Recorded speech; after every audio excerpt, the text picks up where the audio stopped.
The story begins with a boy named Konohana Jin, recalling his older sister who was the type of person who blames others in the name of justice. She scolded him for not eating the food their aunt had given, but when he asked her to eat it, she remained silent. It was strange because the food wasn't even that good, yet she expected him to eat it while she didn't. She always guilt-tripped people and made them do her work, using her so-called justice as a tool for blame. This was why he wanted to live apart from her. While they were on their way somewhere, she kept asking him if they weren't at their destination yet. He didn't answer her because he was sick of how many times she had asked. Ever since he got his license, she had been ordering him to fetch her or to bring her somewhere constantly. When they arrived, he was checking the drinks and bento. His sister asked him which one had the sake, but it was the heaviest one, so he told her to try lifting it. They only got the sake bag and started walking while there was a ton of luggage in the car. Jin calmed down and started carrying them. He had already made it this far, so after waiting just a little bit more, he would be going to a university outside of the prefecture, and he would finally be free from his sister. As he was thinking about that, a huge explosion happened, and he suddenly found himself in the middle of a forest. The parking lot was gone with his car, and there was complete silence. He wondered if they were supposed to be camping out or if he was dreaming. He took out his phone, but there was no signal.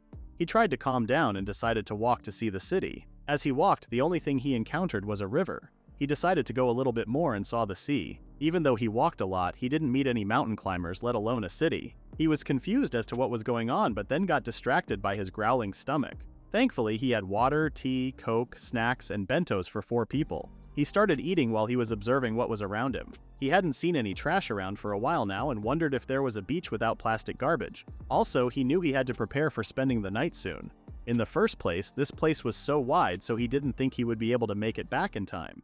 He was glad he brought a cutter to set up their place to watch the fireworks. Through his older sister's tyranny, he was forced to go to a fireworks display, even though he was invited by his friend to go camping by a mountain stream. He regrets putting off watching the survival program for later. It was also something that he could use if he wanted to make his escape from his older sister into reality. He was trying to light a fire by rubbing the woods, but he couldn't muster enough strength. But he should hurry because he had to make a fire before the sun went down.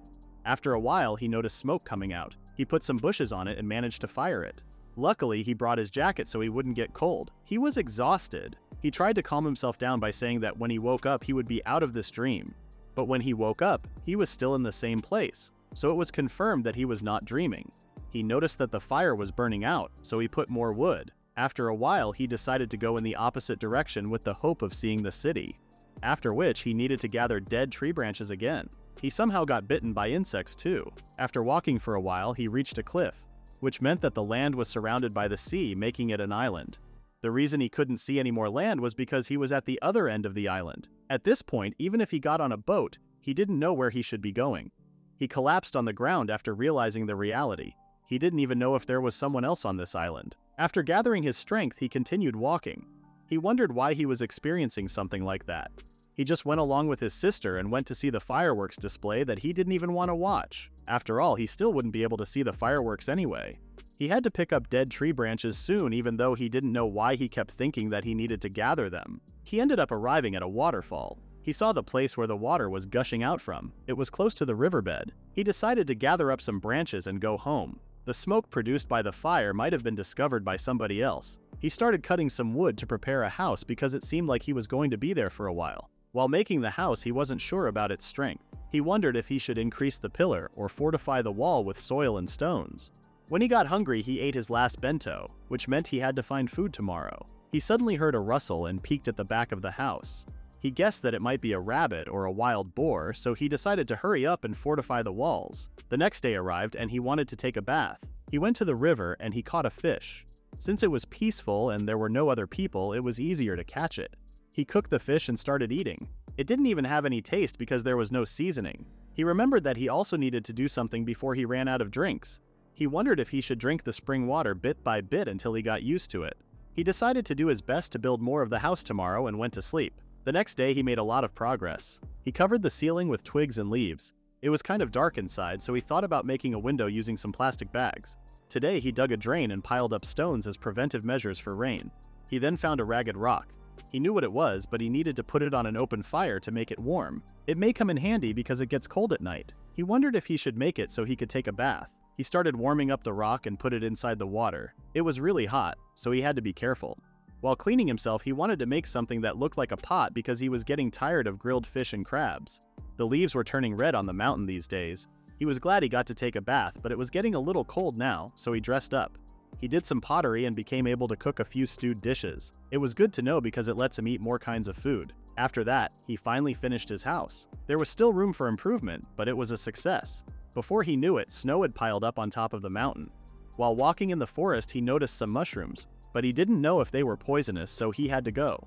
He went to his house and made a fire. Before long, it will snow there too, and it will be difficult to catch fish. He wondered if he could make some dried fish and dried seaweed. He was able to somehow manage himself till now, but he didn't know how long he would be able to move. Just as he was thinking that it started to snow, he lost hope and was almost sure he was going to die like that all alone. Before he fell asleep, something flinched in front of him and started to apologize while spinning around his head. It said that it got him involved while it was summoning a hero, and this was not the world that he knew. That was something that Jin didn't expect. Jin had no idea what it was saying, but he told it to return him, but apparently it can't do that.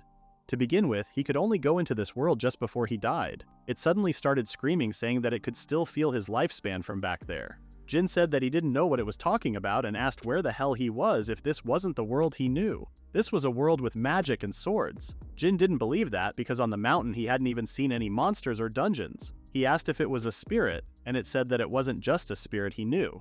It used to be a god. Since it summoned a hero, its spiritual power as a god decreased significantly. After summoning, its existence became unclear, but its power would come back eventually. It said all this about the hero, but the truth was that summoning any living thing was fine. The purpose of the summoning was to connect that world to this world for a moment. In the instant the two worlds connect, God's power is consumed, and for the world to escape destruction due to extreme materialization, this world needs living things from that world, which would also save this world from extreme spiritualization. Jin couldn't understand a thing from what it was saying, but didn't stop it. It said that finally the heroes that could be summoned here have limited qualifications. The number of people that should be called was 3. They were summoned just before they died. It added that it didn't realize that he got caught up with Haruka and the others. Hearing his older sister's name, Jin was shocked and asked if his sister was a hero, and it confirmed him. 3 people matched the number of people between his sister and her friends. He questioned if he was supposed to die as well, but earlier it said he still had a remaining lifespan on the other side. Suddenly, 7 people appeared in front of Jin, and one of them told the ball of light that it was too slow. His name was Van. He said that they were going to listen to his wish and then deal with this later. There was also a dog laying there. The light ball said that Rish failed and some power was left lingering around the passage. It already told him that the spread was wider than usual. It said that it wasn't its fault, but even Jin knew that it was its fault. Van repeated that they would deal with it later. An old lady asked Jin who he was going to choose. The other boy said that since it was impossible to return him to the other world, they were going to let him choose a guardian deity in this world. Usually the summoned person was gifted protection, and the remaining lifespan he would have had in that world would be bestowed to him as skills or as items that he would need in this world, such as physical ability, magic, fascination, gold, or anything that he desired. Van's power was the fire attribute where destruction and restoration were present. The other guy was Rudel with earth and stillness magic. The old man was Kadal, and he ruled over flora and order. The little boy was Ish. He oversaw water and healing. The old lady was Pal for the land and harvest. The little girl was Mishto for light and wind, as well as romance and caprice. The beautiful lady was Halalfa, and she oversaw light, love, and beauty. And lastly, that dog was Rish, whose power was now mostly gone, but he was for ice and darkness, though he didn't have any more power to bestow on him. The light ball explained that his powers were on the verge of vanishing, and he was even brimming with confidence before. Jin asked if the powers could overlap. They said that in this world, after birth, people vanish. They were the only ones who were in there, but other people were powerful. It was rare to be a god until your power was already reasonable enough to be treated as such. They asked who he preferred, and he wanted to choose all of them. Kadal explained to him that his lifespan in that world was insufficient to receive all their powers. Putting it another way, it negates and weakens the divine protection that was given. There was an exception if they compromised or were always close to each other, but they only occasionally see each other, so he wouldn't get any advantage from it. The power received would manifest its nature based on the disposition of the god. If Van bestows strength on an individual, it will show immediately. However, if he gives magical powers to him, the latter power bestowed would get a different effect. Mishto continued to explain that it was the same as if she was fascinated with him, but then started to feel affection. If she got bestowed by Pal, she would experience friendship. But if it was Halalfa, it might be love or obsession. Jin was as confused as ever. Kadal told him to think about what he wanted to do, and they would bestow him the necessary power for it. He said that he wanted to live comfortably, without any desire or restrictions, and without getting involved with his older sister. And he also wanted to have a power where he could freely look around this world. The light ball said that his sister Haruka was doing good, and her sense of justice was strong. It was the reason why it chose her. But all Jin could think about was how she used justice as a tool. He then realized that Haruka also received abilities, and he asked what it gave her. When it responded that it gave him domination and all magic, Jin was 100% sure that he didn't want to get involved with her. Considering his requests, Kadal explained that the powers that would be bestowed on him were magical ability, martial arts, production, healing, cooking, storage, transition, exploration, appraisal, mental fortitude, language, freedom separation, and hero killing. Jin said he didn't want to get involved, but he was confused about the hero killing skill. But he still confirmed that he was okay with those abilities. Kadal gave him a sword because it was necessary if he wanted to live in this world. That was all a kill blade that could cut almost anything. They also gave him something that was going to be useful at the destination they would transfer him to. It was a power that aided vegetation growth. Kadal said that they were so grateful that he didn't have any complaints even though he was suddenly taken here. Jin noticed the puppy and wanted to take him with him. Van said that Rich's power and sight were almost gone. That's why he couldn't bestow any power. So in that case, the only thing he could bestow on him was himself. Jin didn't mind that and wanted to take him anyway. And finally, the last thing they would give him was where he would be transferred to a safe and comfortable house. The abilities he had were compatible and should be a good addition to his disposition. When Jin opened his eyes, he was in front of a big house. He was amazed by everything. There was amazing scenery, and the temperature was also warm even though it was winter earlier, and the house they gave them looked more like a mansion than a house. When he was about to enter the house, he saw his reflection, and it was different than the other world. He knew he should get used to this world's appearances and attire, but they should have told him if they were going to change him too. When he entered the house, he started looking around and everything was spacious. He looked in the kitchen and he had a big food storage that would never go out of stock even if he used it often. There was husked rice, Chinese cabbage, potatoes, tea leaves, miso, soy sauce, and all kinds of beef, pork, mutton, chicken. It was like he was in a dream. He even had fish swimming. He wondered if that water was connected to Japan because he always ate the same thing on that island. He couldn't help but feel hungry when he saw those ingredients. Firstly, he wanted to take a bath and then eat. The bath was so relaxing because it had been a while since he had a proper bath. That reminded him of something. He wondered how he could polish rice. He decided to see if he could use the skill he received. When he got dressed, he used his appraisal skills first. He learned that he needed to open the water gate so the water turbine underground would be able to move. It was amazing that he could understand how to use it. When he prepared the dinner, he put a bowl of it in Rich's place. Rich bestowed himself to him. It was the only power and protection he could give. From now on, he decided to improve the power he received. He patted him and told him that when he was better, he would give him meat to eat. He continued preparing his dinner. He was making sirloin steak and dried cabbage, which was a weird combination, but he wanted to eat. But he could smell a violent odor of fish and crabs in here. The dinner was ready, and after he prayed, he started to eat. The food was delicious. It was already amazing with salt and pepper, flooded with gravy, and eaten with freshly cooked rice. The cabbage was also soft yet crunchy. He was glad that he survived. When he lay down on his bed, he thought about how he didn't have to worry about the fire going out anymore, nor did he need to be frightened of beasts coming. He was going to live in this unknown world. But as he was so comfortable, he had a hard time falling asleep. In the next scene, it had been for weeks since he was living by himself in his home, and he did nothing but eat, and time passed with just him idling around. He also slept a lot. Thanks to the healing, his body feels healthy, but he couldn't even get up and about. It was likely an effect caused by the rigorous life he had on the island. However, his abilities from the gods were full of amazing things. Through appraisal, he could make basic dishes based on only the main ingredients.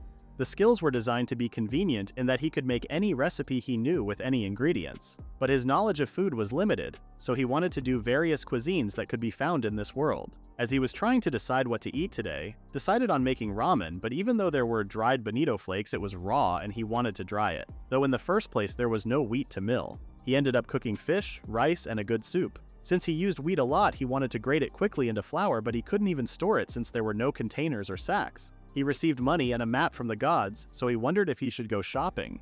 He looked at the map and tried to decide where to go. He remembered the recommended place and used his transition ability to take a look at the place. Not even a minute later, he was in front of the frontier city, Kanum. Kanum was close to the forest where monsters dwell, and naturally, adventurers tend to gather in places where monsters constantly appear. Seemed like this was a perfect place to earn gold and become stronger by defeating monsters. His status right now was an independent knight, but registering to the Adventurers Guild should make his visits to this city easier. When he entered the city, he felt like he was standing out. He wondered if it was because of the brand new clothes or the appearance he got from the gods. He decided to buy a hoodie first. He felt more comfortable after wearing the hoodie. The money in this world that he got from the gods should be almost the same amount as how much his big sister got. As he was walking, he noticed a potion bottle which amazed him. He could probably make one by using appraisal to know the materials needed for it. He then saw a food stand and wanted to try this world's food, but the bacteria shown by appraisal seemed dangerous, so he stopped. When he saw a fine grape trellis, he remembered that he needed some farming tools too. He wanted to buy a harrow, and then asked the lady if he could get a grape trellis outside. The lady didn't mind him taking some with him. He then asked if they had any weapons. The lady said she knew a good store if he was looking for weaponry. She asked if he was a new adventurer and recommended picking the leather armor. Jin thanked the lady and left to see the weapons store. He was amazed at what he was seeing and felt like he was in a game. He touched a sword and wondered if it could be swung easily. Appraisal helped him see various items, but he didn't know which was good, so he chose a random one. He wondered if that weapon belt for the sword and knife were enough. Afterward, he bought armor, which was a little expensive to have a fair amount of protection, and some leather items. He went to an inn because it was pretty late at night. After all, transition cannot be used in the city. He didn't have any worries as he was in the inn anyway. He decided to go back home to drop off the things he bought and then be back again tomorrow to visit the guild. The next day arrived and he went to the guild to register.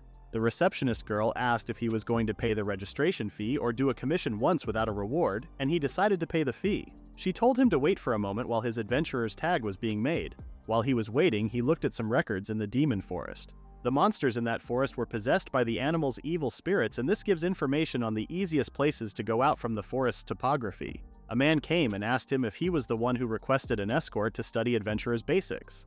He confirmed him and stated that he also wanted to ask for some advice regarding his abilities because he didn't know how strong he was. He was unsure about one person being his escort. The man introduced himself and his name was Dean. His rank was 2-starred silver and he needed to guide 5 of his juniors. While Jin was amazed by his rank, he introduced himself, but as he was too focused on him, he accidentally said his name was Jean. A girl came and told Dean to not choose randomly.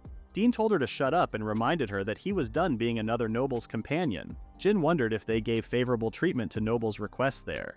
He felt obligated to state that he wouldn't like to be involved in something troublesome. But Dean said it was his fault and decided to settle it right away. He told the girl that tomorrow Chris would be back, and that guy would gladly take on that request. But the girl said that if the request were concentrated on Chris, then the nobles would only have him secured as their point of contact. She then glanced at Jin.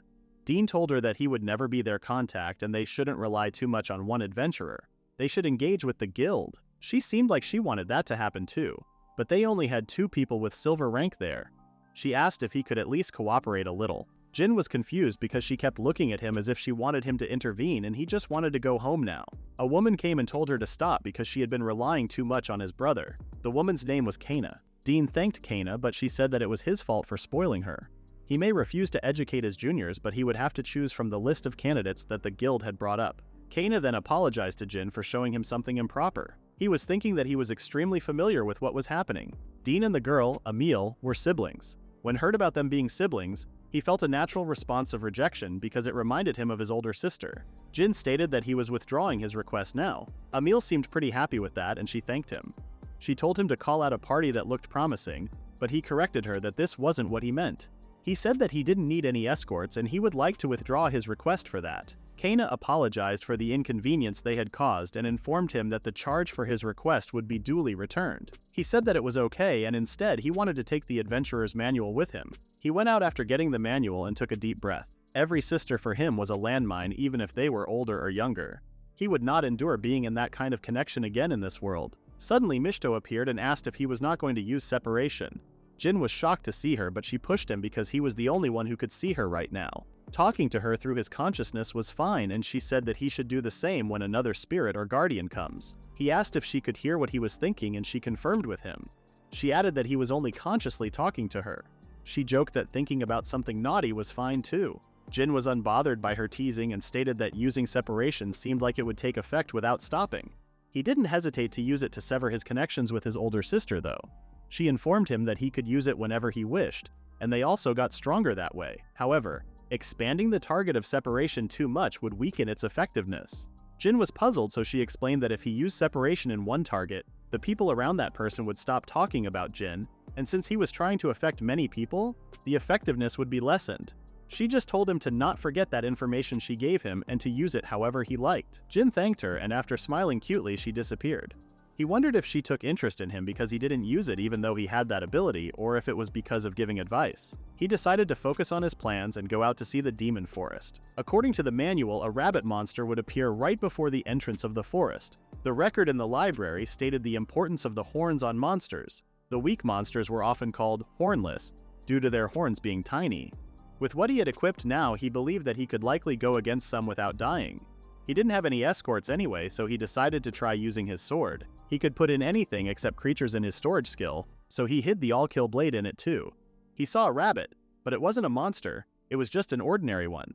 But behind him, a monster rabbit was coming at him. He dodged its move, and realized that it was a hornless rabbit. Fortunately, he managed to cut the rabbit with one swing. He wondered what would happen if he used the sword he brought from the shop, and when he tried it, he still defeated it in a single swing. He used his appraisal ability to look around. The grass was beautiful, and he also saw raspberries and gooseberry gummies. Unlike the mountain on that island, this forest seemed fun and was abundant.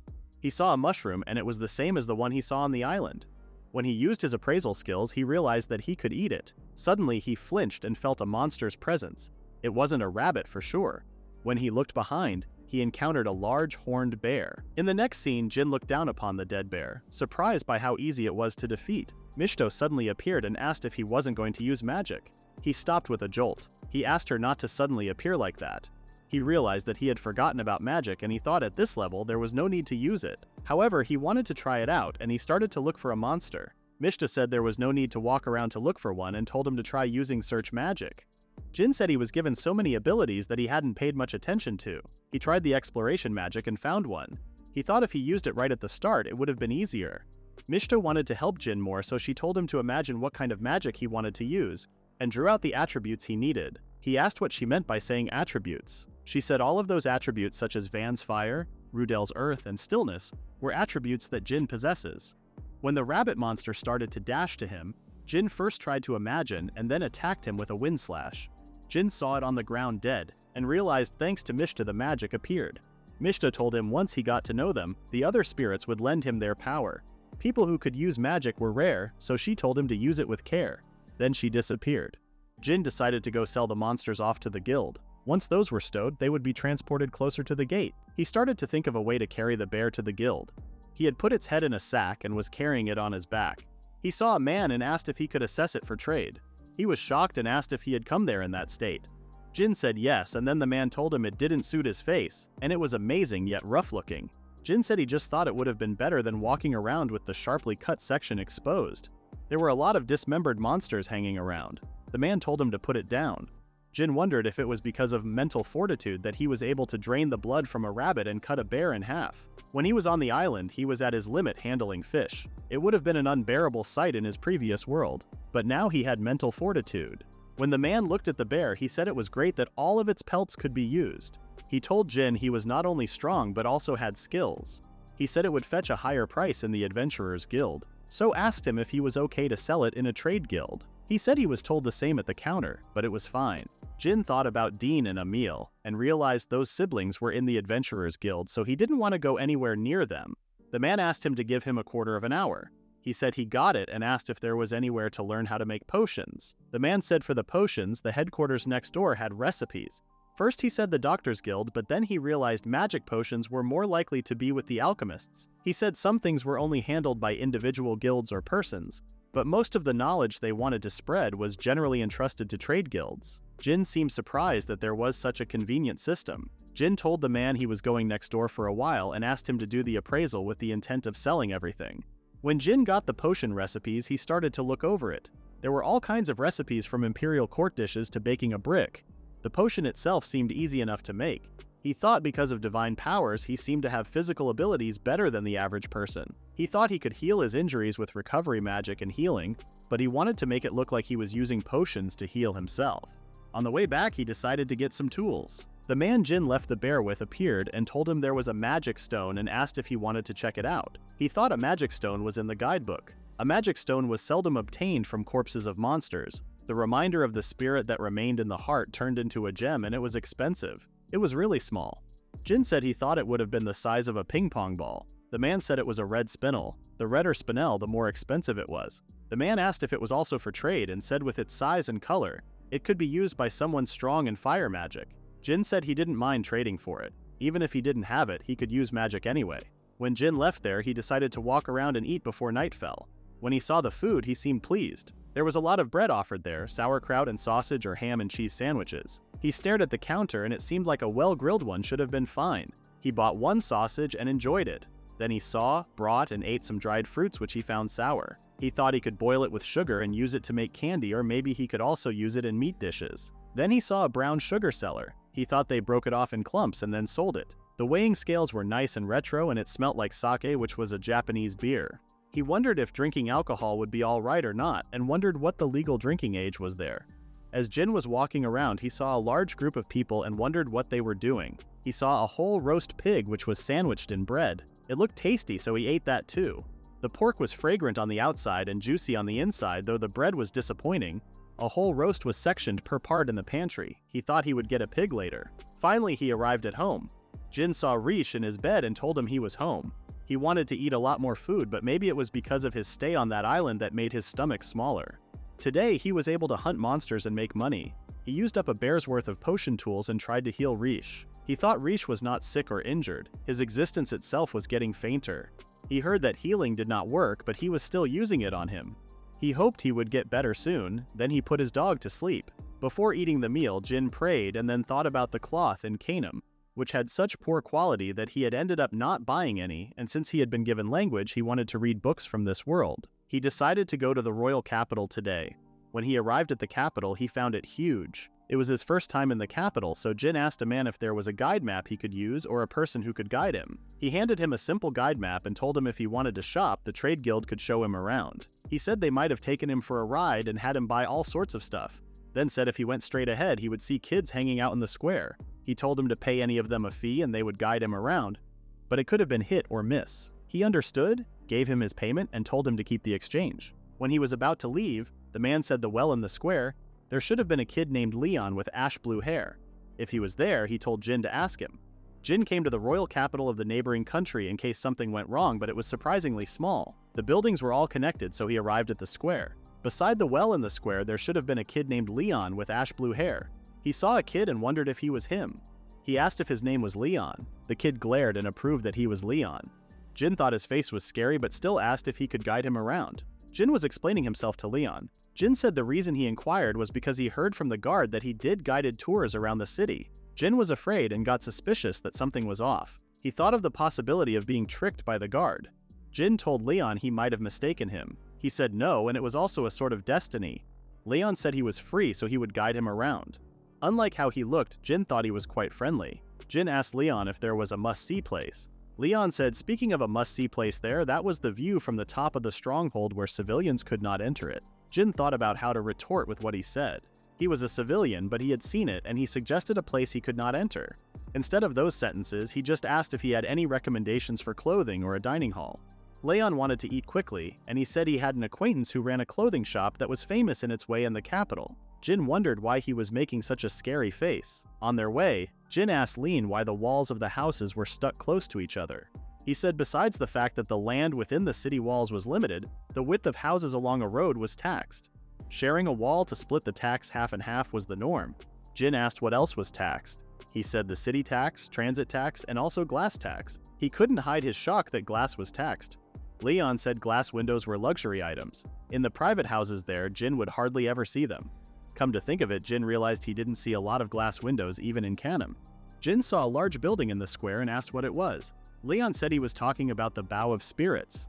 Leon said akin to how spirits liked it, plants were grown in the inner courtyard. It was a beautiful place with clean water running at all times. Jin realized they had faith in the spirits there. Leon suddenly stopped and apologized, telling him that he should have been showing him places like that. Jin said it was okay and that he would pass by on his way home, but thought he was just not suited for guided tours. An old man appeared, and Jin wondered if he was a butler. He had a lot of questions, but he called Leon young miss. Leon turned to Jin and said his name Note, who was from his childhood. Note was the Alderhide family's butler. That wasn't what Jin was most concerned about. Then Leon asked Note why he was there. He said someone was after him and told him to get out of the city quickly. He said all arrangements had been made. Jin saw another person named Lilith. The note told Leon to, for now, get in the wagon. However, Leon said there was no reason for him to run away. The note told young Miss that was a strategic retreat. When Leon resisted to stay, Note punched him on the stomach and said they didn't have time to dawdle. Then he told Miss Lilith that young Miss was hurt. Lilith got angry and asked him why he didn't use a potion. Note said the young Miss had left the Aldehyde family, she could spend none of the family fortunes. Jin watched everything in shock and wondered what was happening. Lilith told him they needed to move before there was an uproar. Jin told Lilith he didn't understand, but if they were wounded, he gave the potion and said if she was fine with it, use it. He said it was a potion he made, and though it was a trial product, he checked it with appraisal, so it should have been fine. Lilith asked who he was. Meanwhile, Note told her they were on their way to Tem's shop. Lilith took Jin's hand and said she would take him there. Note grabbed Leon, who he called young Miss, and made him drink the potion Jin gave. Jin asked if it worked and said he was a little uneasy about using it on another person without first trying it himself. Lilith thanked Jin, and Note told him that he had their gratitude. Jin started to think he didn't care about the clothing shop anymore. He just wished they would have let him get off. Leon woke up and asked where he was. Note told him that they were inside a wagon. Leon told Lilith he was pretty sure that he was banished from the family, but he didn't remember doing anything that would have made him a fugitive. Lilith said he had always been honorable, but his younger brother was uneasy because he was still alive. She said he didn't only unjustly banish him, he made up another charge against him. Jin was trying to understand what was going on.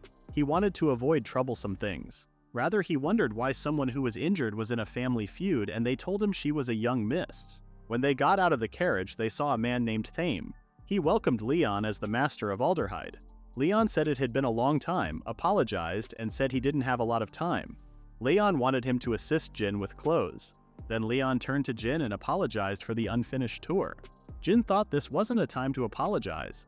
Jin asked Leon if it was better to leave soon, and Leon told Thame that he would leave it to him. Lilith apologized to Jin for the late introduction and said her name was Lilith from House Deviland.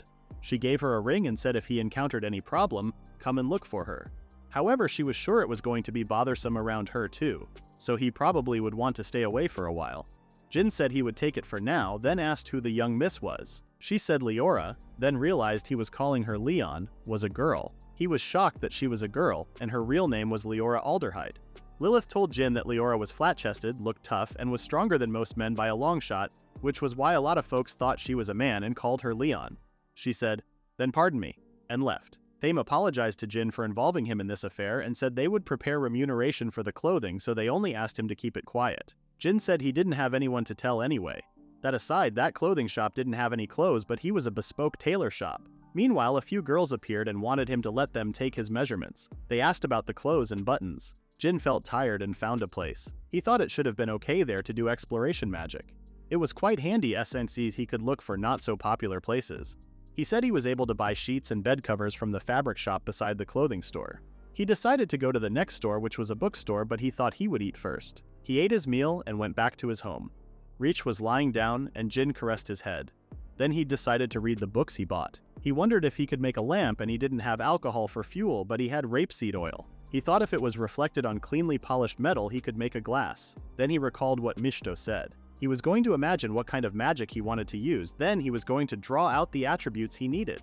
Jin raised his index finger and said light, which appeared right on his finger. He thought it was convenient. Today was a sudden flurry of activity, but he got a lot out of it. Jin thought that scary-faced young man wasn't a man. It seemed like she had her priorities a little skewed, but she was a good, upstanding person. He didn't know what happened to her after that, but he prayed for her safety. Jin was calling Rish and telling him that they were heading back now. It had been a few months since Rish woke up. At first, he found it hard to even walk, but now he had recovered considerably, and even his fur looked better. In these few months, Jin inquired from a farmer and learned about raising livestock and making cheese. He moved to and from the country inside the forest and helped out with carpentry. He was concerned about the smell of the medicinal herbs, so he planned to build more dispensary sheds. Before winter came, he wanted to make it comfortable enough to stay indoors. He thought he should have gotten on with gathering raw materials for the building expansion. He didn't buy a cork oak seedling and wondered if he should have planted it. Then he decided to use the growth powder on it. It suddenly became way bigger. He thought he had used it on the grape trellis too, which had gotten amazing. He wondered if it would be a great raw material. Jin thought he should have gone shopping in Canaan. He wanted to deliver the game he had left in storage. Getting a room every time he delivered goods was troublesome for him. He had been of two minds about it, but he wondered if he should have rented a house in Kanam. Lately, Pinkhead, the younger sister of those siblings named Amil, was following Jin. He seemed to have stood out since he had unloaded a bear and potions wholesale on the trade guild. Being thought of as strange when he was seen purchasing home goods was another. Since it was established that he was staying in an inn, he was sure enough to rent a house. He saw a real estate agent and they moved around several properties together. When they came to one of the properties, the man told him because it was a new building, it was cheap and it was also on the good side of public safety. Jin thought in this world it seemed that the old houses were better. It was said that the previous homeowners would have made improvements so that it would be more comfortable to live in. He looked at the walls and saw there were even gaps in the walls which would have been unthinkable in Japan. He thought he had a house and also had transition magic, so before touching it up he should have helped out there and there to obtain knowledge. Jin told the man he decided on this house and requested him to take care of it. After renting the house, he assessed in carpentry and cheesemaking and assisted in plasterwork. When he was on his way, he ignored that Emil was still following him. Suddenly, Emil stopped Jin and asked if he was possibly going to the demon forest. She said the forest was dangerous when it was colder. He said he had already taken it into account. Emil asked him not to push himself as his life was more important than money. Jin said he was not pushing himself, so asked her not to worry about him. When she was after him, she tripped and fell on the floor with a sad expression.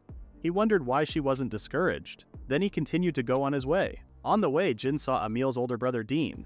Dean stopped Jin and said he knew that coming from him was a bit much, but wondered if could have also shown up in the Adventurers Guild. The higher-ups were scolding Miss Kana, he said. Jin asked why was Miss Kana. Jin said because they said an excellent adventurer was taken by the trade guild. Jin said that the cause was Dean and that sister of his. Dean said he knew it was his fault and he was sorry. Jin thought the cause was certainly Pink Bro, but the creepy words and deeds after that were on Pinkhead. Jin said it was fine with him to drop by the Adventurers Guild, but he had one condition. He didn't want to let his sister come near him. He said when she saw him in the town, he didn't want her to follow her, go around him, get in his sight, or talk to him. He got that, but asked if her sister was cute. Jin thought his sister's filter was amazing and said she felt creepy to him and she wasn't his type. Dean asked if Emil wasn't his type, then what kind of person was his type? Jin said if he were to choose, he would have said someone who was the opposite of his sister. One with a no makeup look and didn't scream girly while he was kinda imagining Leora. Dean looked at him suspiciously, and Jin said he wasn't describing someone who looked male, so he took back what he said. As Jin thought, he wanted someone who looked a bit feminine. As an apology, Dean wanted to show Jin a place where a rare plant grew. He asked if he wanted to go there. Jin was interested, and he had plans to gather medicinal herbs today, so it should have been okay to go with him. He thought if only he weren't such a sister lover, he would have been normal. When they arrived, Jin found a herb named kinka, which was a ridiculous plant that was used to add fragrance to the alcohol that rich people drink. Jin thought it was a bit grassy smelling or earthly smelling and wondered if it would taste good. Dean said he didn't know, but he could get away with it with rich folks. Dean suggested Jin catch an adequate rabbit and make lunch out of it. Since Jin could not use transition or storage magic, he had to accept it. After Dean caught and cooked the rabbit on fire, Jin told him there were no futile moves when he fought.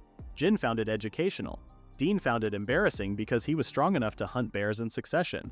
Jin said he only relied on brute strength. Again, Dean looked at him suspiciously. Jin knew he had no muscles or height. When they were eating, Dean suddenly flinched as he heard a rustle. Then Leora appeared. She apologized and asked if she surprised him. Jin asked why she was in a place like this. Leora said she was there to hunt a bear and draw water. It wasn't what Jin wanted to ask, but he could not say anything about her fugitive status with Dean there. He wondered if it would be bad to call her by name. Dean asked if they knew each other. Jin said yes. She said her name was Ash and was pleased to meet him. He said his name was Dean and that was how they met. Jin thought he was right not to call her by name. Leora turned to Jin and told him she would surely pay him back for the potion. He said she didn't have to, and he also made him show him around when she was wounded. Dean grinned at her, and for now, he wanted her to eat the meat. She said no, but eventually ate it. They all sat down around the fire. Dean told Leora if she was able to hunt bears, then she should have had enough to pay for the potion by now. She said the inn fees were a little steep. A gold coin a day was quite a lot. Dean asked her what kind of inn she was staying in. She said one with just a bed and table.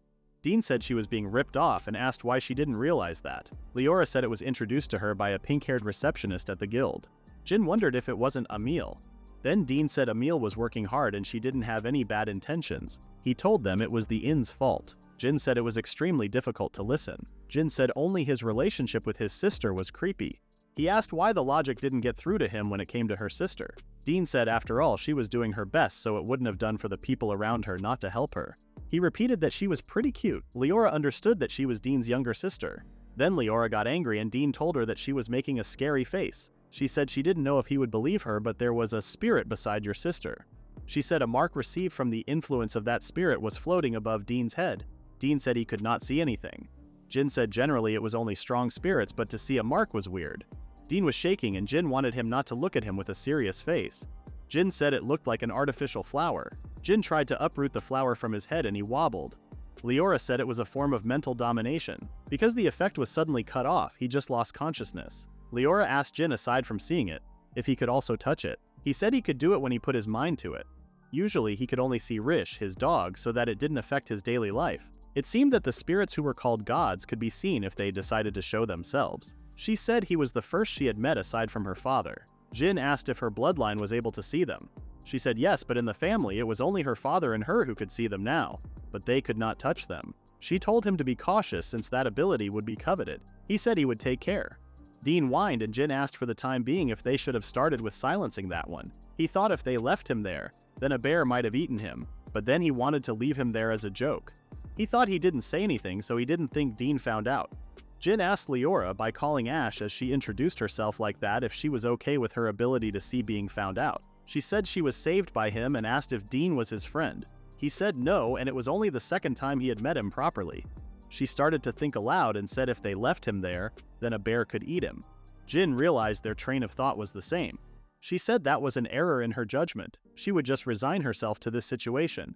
Leora, by another name Ash, seemed like a person who would get the short end of the stick. As they were on that subject, Leora asked Jin if he could see the spirit that followed her.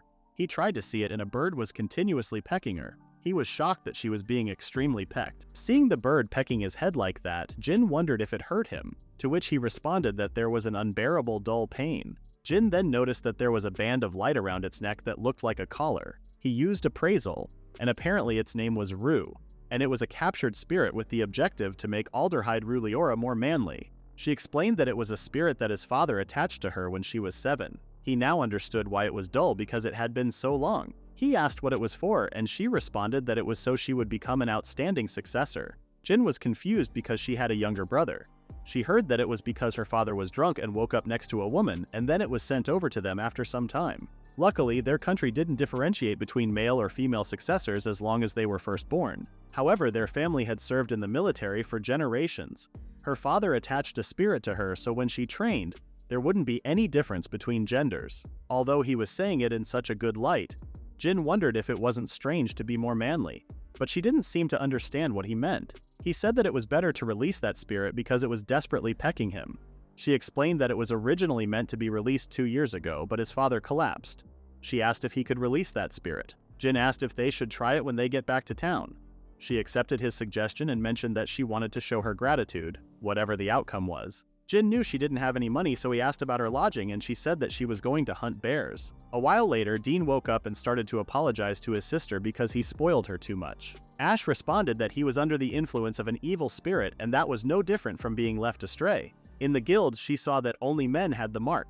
There was also a person with a single petal. Perhaps because he was with Emil the longest, he had more petals and was under a stronger influence. Jin seemed uncomfortable because a scene of men with flowers blooming on their heads was very disagreeable.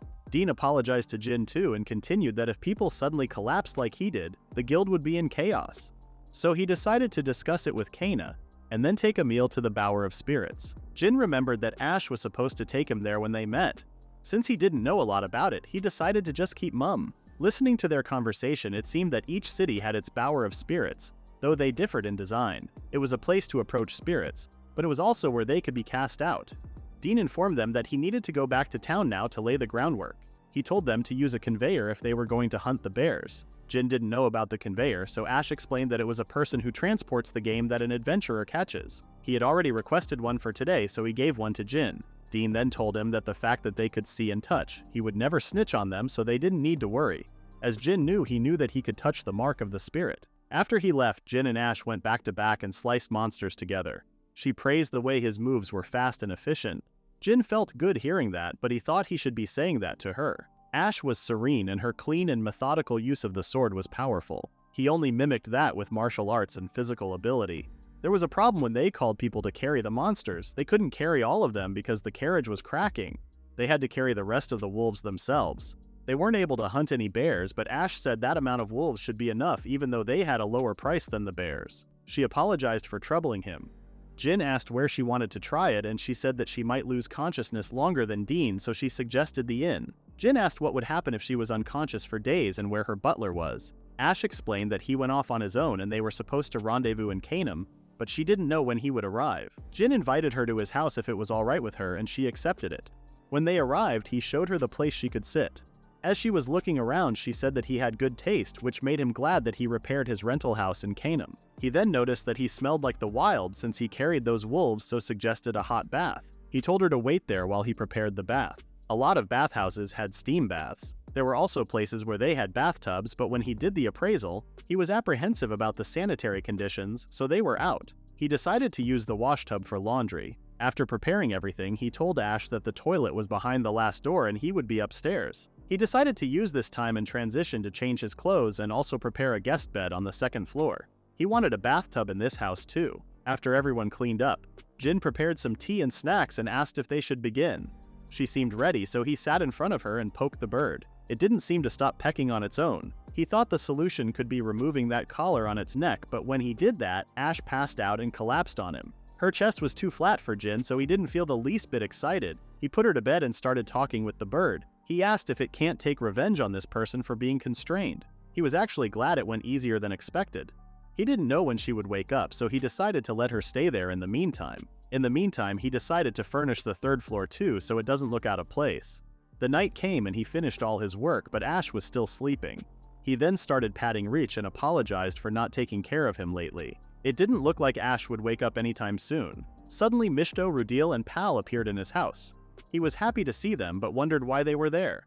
Rudil apologized for the suddenness and stated that they had a request to make of him. Pal continued and asked if he could give names to the spirits who fled here. Mishto said his sister was using a large amount of magic, but the way she used it was so reckless. She can't see spirits, so it might be unavoidable, but she had an obsessive yet fickle nature, and they were suspecting that she would do something rash within a year. A lot of the little spirits have been used up and disappeared. She heard that Namina had already warned her, but since that one tends to get carried away easily and could absorb power, it was ineffective. Namina was the ball of light that caused him to come to this world. So since it can absorb power, it wasn't proactively stopping her. Mishto said that if Namina regained power and his sister could see spirits, she was worried she would dominate every one of them thoroughly. They knew that he didn't want to involve himself in that situation, but the spirits were so noisy that Rudale couldn't stand it. The actions or directions of the hero shouldn't be limited too much, but if this situation continues, it would have an impact on many places. Jin couldn't understand it too well, but he wondered about the impact. Mishto explained that he should see the spirits here for himself. She told him to look outside the window. He took a deep breath and used his ability to see the spirits. There was so much that they were squeezing the window he was looking at. He couldn't believe he was living in the middle of all these. Mishta said that since his sister's dominance affected them even just by being near her, they came and gathered to where Jin had liberation. Jin asked what he should do, and Pal explained that it would be good to give them names as they wouldn't be subject to anyone else's domination, and could scatter freely. That all depended on whether the magic of liberation was stronger than the connection between the person and the spirit. If he created a bond beforehand, the spirits would probably choose him. He seemed pretty uneasy about naming this amount of spirits. Pal said that he could name them anything, and if they don't like it, he could just change it. In that case, any name without thought was alright. If the spirit liked another person, they could receive a new name at that time anyway. There seemed to be a contradiction somewhere, as Jin thought. For spirits, it would be the order of the person they liked, him, then his sister. Rudel told him that those spirits which he had given a name would lend him their power if they wanted, so he could just give them numerical names. When he accepted it, Misto suggested going outside because they made it so that Jin's house could not be entered without permission. She makes the spirits get in a line. He started naming them by their colors and naming them. 2 hours passed and he still hadn't done it yet, so he decided to take a break. He then remembered that he should check on Ash's condition. He used his transition ability to escape his house, but it didn't work because Mishto was there asking who was Ash. He showed her Ash and explained that he freed her from this spirit. He was keeping her safe because she collapsed. When he looked at Mishto, he saw her concerned face. She said that it was a maiden's crisis. When she said that, Jin wondered if Mishto clearly saw her as female. He told her that he didn't have any intention of laying his hands on her. She said that she didn't mean it like that and started doing something. After a few seconds, she said that it would be fine with that. She said that there was no need for her to go to the toilet until she woke up. He thanked her because he didn't think of that. She then asked what the bird's name was. He said that when he checked with appraisal, it said Rue. Seemed like its contract binding had been terminated so a new one could be made. She said that the bird wanted him to name it. The breast feathers were soft and fluffy, so he thought about naming it Fluffly, but he gave up on that idea immediately. He was looking at the bird to find something, then suggested the name Azu, and it looked like it liked that name.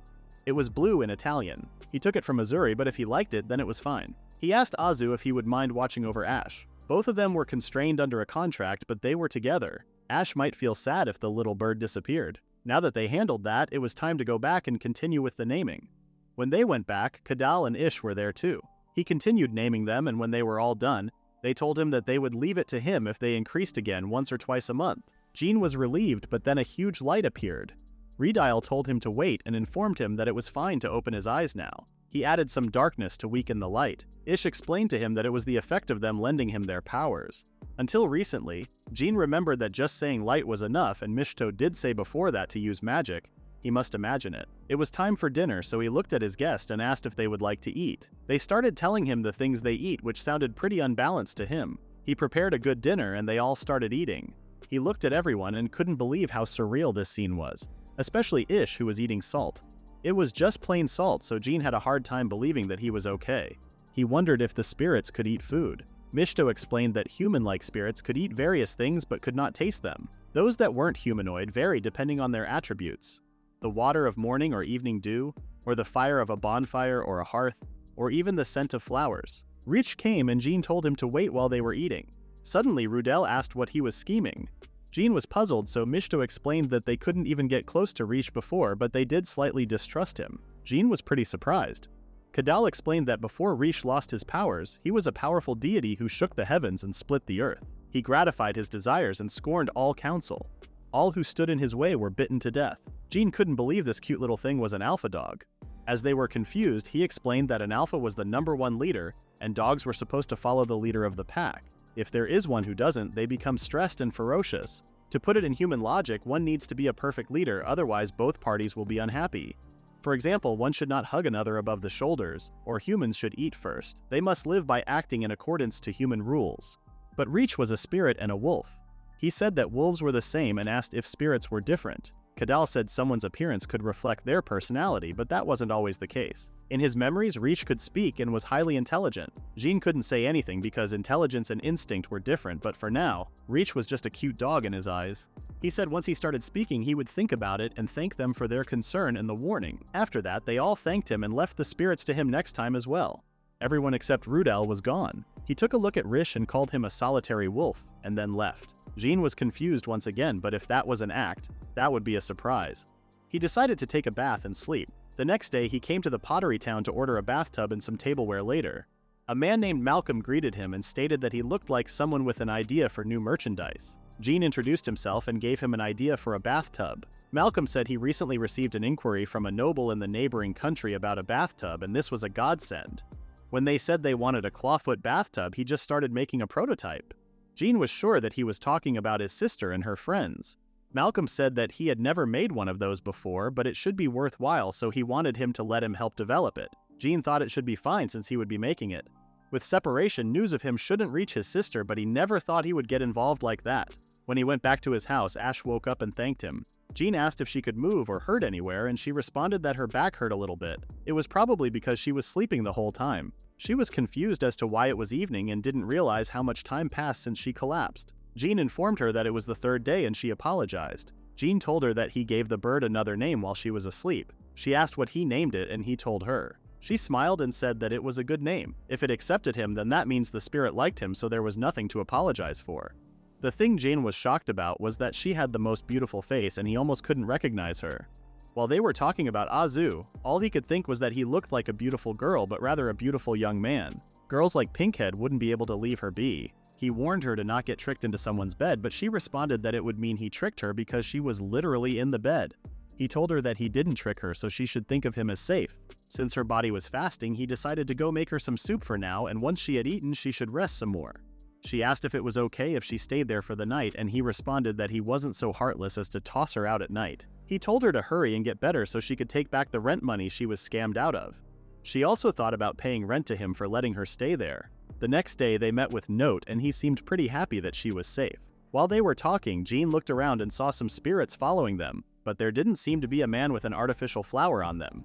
Dean came and told him that since he made him meet him when it was difficult, he wanted to treat him to a pint as an apology. He then met Note, and Note introduced himself as a butler until a few years ago, and now he was an adventurer. He said that he had a connection with Lord Ash as something of an uninvited attendant. Dean said that 2 or 3 people wouldn't make a difference. He said that his younger sister Amil went to the Bower of Spirits to have her spirit cast out. A lot of people in the guild collapsed, but now it was a bit more settled. It would be a sore spot for the guild, so he asked them not to spread it too much. Amil would start again from the bottom, and if she cannot fix her spoiled attitude, she cannot return to reception. A spirit's prank could happen to anyone, and if it wasn't intentional, one would be given a reprieve to start over.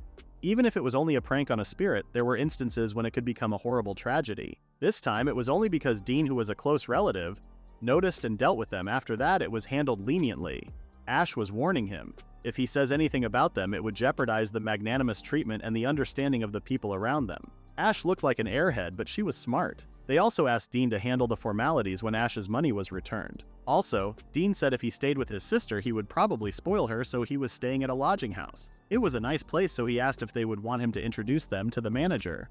Note said they had been looking into renting a house post-haste, but he asked if it was possible to request a 2-bedroom house for a short stay. While sipping his beer, Jean remembered that the legal drinking age was 15 years old, but there was still a guilty pleasure to that. Dean asked Jean if he would like to accompany a mid-level adventurer once. He wasn't strong enough to stand out, but he was someone who fulfilled requests for certain, and he could introduce himself. Jean accepted, and then they decided to meet up tomorrow at the same time. Dean added that both Jean and Ash were strange, so they better be careful not to fall for anything weird. Seeing Ash's reaction, Dean told her to unwrinkle that brow if he thought it was weird. Jean agreed about Ash's wrinkled brow, but he was still confused. Dean said they both had good looks and weird ones would surely approach them. In the next scene, Jean woke up and noticed that it was snowing outside. He prepared his breakfast and started eating in silence. He recalled the days when he was in the mountains in winter. When he finished his breakfast, he started to clean it up and prepare for Dean to introduce an adventurer to him. In Canham, Note and Ash were waiting for Jean. They wanted to ask about the potion fees from the other day. Jean said that he didn't give it to her, expecting compensation, but she was still insisting. He said that once she had found a place to live and her life was stable, he would come and ask for it. But even after she had found a house, he was sure she would have a lot to buy for it too. She understood him and apologized. Dean came with an adventurer named Letzi. Jean introduced himself and stated that he was looking forward to working with him. Letzi informed Jean that he wasn't great at speaking formally, so he wanted to speak normally. Jean was pretty surprised. Letzi suddenly started whispering to Dean. He told him that he couldn't stand that feminine look and asked him to do it, but Jean could hear them. Dean told him that he already screwed up once and that he can't do that again. Letzi was also wondering why both of them were good looking. It was the god's fault, but he couldn't say anything. Jean called Letzi and he said, "Let's go with an attitude." Jean asked if he had a complex about good-looking guys, but Dean had no idea. With that, Jean's first request to have an adventurer accompany him finally happens. In the forest, Letzi explained that he hunts rabbits at this time of year since their fur and meat are in season. Large bears, when sold to the rich, sell for a lot, but small bears, on the other hand, don't. He would rather hunt rabbits since they were easier than the small bears, which needed a great deal of effort to catch. He usually looks at the bulletin board to check the price of the meat. If it was too cheap, he would just sell the fur and go home. Horned monsters were hard to sell because their meat was tough, but their fur was quite strong on its own, so the fur sold pretty well. But lately, the rewards for hunting bears have declined. Jean figured that this was probably Ash and his fault. Letzi showed him the grass and explained that he could figure out which direction his prey had gone by looking at how the grass was disturbed and split. If he looked closely and observed, he could find the traces of animals. Jean was impressed by how professional he was. Letzi continued to explain that most rabbits' hide lines move in unison, while their forelimbs move independently. Their hind limbs were also significantly larger than their forelimbs. He asked about the paw prints, and Letzi explained that those normally belong to a fox. They always walk in straight lines, leaving paw prints like those. With these kinds of paw prints, it was hard to tell whether it was a monster or not. Those belonged to horned rabbits. Jean asked how he knew that, and he said that there were some claw marks in the snow. It seemed to be chasing its prey, so it was likely a monster. Jean thought he could just use search and leave the rest to his sword. He wondered if he did many things in front of Dean. Letzi said if it was a regular rabbit or fox, he could hunt them with a short bow, but that was not possible with monsters. When one rabbit appeared, Letzi caught it easily, and told Jean that it was easier if it was a monster since it would come charging at him. He was once again amazed by Letzi. Letzi decided to show him how to hunt a fox next, and they continued their day with this. When they got back to the guild, The woman in there thanked Letzi for nicely skinning the rabbit furs. Jin noticed that Letza was a talkative person. They started drinking to recharge their energy, and Jin thanked Letza for what he taught him that day. Letza said that he was a weird guy and asked if it was okay to learn his method of hunting instead of Dean's, but then responded to his own question by saying that with his thin arm, his method would be better for him. Dean was buying his drinks today, so he told him to drink more. At night, when he went home, Jin was still thinking about his thin arm. Starting today, he decided to eat protein and train his muscles. The next day, he went to check if his bathtub was completed. The shop owner was glad that he was there. He showed him what he made, and Jin loved how it came out. He thanked him, and the man asked how he was going to carry it. He hadn't thought about that until now. He wanted to take it home using storage, but he can't use it in public. He asked if he wanted to rent a carriage for now, but he said that he already had something prepared. The owner told him to wait while he wrapped the bathtub. He and one of his workers helped Jin to carry it to somewhere that was not public, and when they left, he used his storage power. It was difficult to use storage for big objects. Jin then went home and started building a place to put the bathtub. After a while, he was done with the bathtub and he seemed pretty satisfied with the result. Ash came and apologized for bothering him and explained that she was here for a gift since she was moving in. Jin was happy that she found a house and asked where she was going to live. Ash pointed at the building that was right in front of his house. Jin said it was a good neighborhood, so it was nice to have her here. Ash apologized suddenly, and when he asked the reason, she said that Note found the house, but she didn't remember telling him where he lived, yet he found one next to his. Jin thought it was just a coincidence, but she said that it was most likely her fault. When she was talking to him at that time, she was happy. John was confused because her face didn't show that she was happy. Jin decided to invite her in the meantime because it was cold outside. They went inside and he offered some tea. She gave him his gift and it was a delicious-looking tart. When Jin tasted it, he stated that it was the best one he had in this city. She said Note recommended it. Note was a very competent butler. She then noticed that he was making something, so she asked if he had done something, and he responded that it was a bath. She was confused, so he decided to just show it to her. Ash was shocked to see the bathtub. Jin explained that you could fill it with hot water and take a bath in it. She had never seen something this lovely before. Jin said that the walls weren't dry yet, so once they were dry, she could try it out. She then asked if it was okay if she called Note. Jin was okay with that, so she did, and Note came. He seemed surprised to see the bath. When she said Jin told her she could try it when it was ready, his face didn't seem too pleasant with that. He totally forgot she was a woman and a young lady. He asked if that was a problem, and Note responded that as a servant, he should refrain her from doing so, but he was also curious. Ash told Note to go to the kitchen, and when they went, Note said there wasn't any smell, which was strange to them. Jin now understood why they were acting like that. Note said that the toilet was walled off, so the smell from the sewage didn't leak. He asked which workshop he asked for this, and Jin said it was him. As Note seemed puzzled, Ash explained that Jin was the one who made that. Note was shocked, but then asked if he had thought about publishing or registering this invention at the guild. When Jin said he didn't, he told him to register it quickly, and later money came in like crazy. In the next scene, Jin is freezing outside. He came to the lake to make some bedding for Ash and Note, but he needed to make a downcoat for himself as well.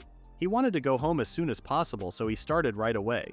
He made sure not to make any noise so they wouldn't run away. He caught one and then reeled it with the rope. He also realized that the birds were drawn to the smell of blood. He used his transfer ability to go back. He decided to warm up a bit and then head out again because he still needed to hunt more. He then knocked on Ash's door, and Note greeted him. Jin asked how the movie was coming along, and Ash responded that it was going well. He happened to be around to help guide workers like a foreman sorts. A lot of craftsmen ended up dropping by and it was getting quite crowded. He gave them the bedding he made as a housewarming gift and informed them that it was made from horned goose feathers. Note and Ash were quite shocked because it was quite a luxury product. Ash thought they were too difficult to hunt. Note added that this was a bit much for a housewarming gift. Jin said the only cost to him was the arrows and rope. He didn't realize it was such a big deal. He then asked them to join him for dinner. Note told Ash to enjoy himself, but Jin informed him that he was also invited too. Note was surprised because for him, he was just a mere butler and he couldn't sit at the same table as his master. Ash didn't care about that at all and he had been invited too, so she asked if it was okay if he joined them too, and Jin confirmed him. Jin prepared a good dinner and also made his version of the tart he had made before. He also said that this roast was made with the meat from those horned goose. They prayed and then started to eat. When Ash tasted the food, she was amazed by how delicious it was. Note also stated that the turnip soup was exquisite as well. Jin noticed that Ash looked a bit scary when eating, so he tried to assume that she was happy. He started to understand what her facial expressions meant. He said that she looked happy, and she confirmed with him. She said that delicious food puts her in a good mood. Jin was about to serve them the tart he made, but then a spirit came and destroyed the tart. They were all shocked and confused. Those two spirits were the ones he had named, who he had tasked to keep other spirits away. He didn't know where that black spirit came from, though. Ash didn't look like she knew anything about that, so he decided to not reveal his ability to see the spirits to the butler. He had to fake something to explain them. He said that it could be because of the temperature shock or something like that, and then said that he would go get some hand towels and another tart. In the kitchen, he tried to decide on what to do with the spirits. He thought they could be confined by glass or other certain materials. He put one of them in a pickle, and he was glad he brought some bran to the Canum house. He was sure this enamel-glazed container would do. He thanked Rose and Khan for their great job and promised to make it up to them later. Note came to the kitchen and explained that the spirit was his familiarity and apologized for ruining his tart. Jin was relieved. Note said its name was Quinn. It was a spirit of snowy nights, and it usually stays a bit further away so no one notices it. Jin asked if Ash knew about it, but apparently she didn't. Note said that his family, the Pardills, were a branch family to the Alderhides. A branch family was not allowed to surpass the main line. Ash thinks Note could only see spirits. His gray hair and amber eyes were quite similar to Ash's, as Jin thought. He asked if she didn't know he could interact with spirits. They had already been disowned by their families, so he wondered why they weren't just free. Jean told him that the next time he brought a spirit, it would come in through the front door. After settling that, Jean went back to prepare another tart. In the next scene, he was visiting a very lively port town. While the seafood was drawn, this country neighbors the one his sister and her friends sent to. So in a way, this was an information-gathering trip.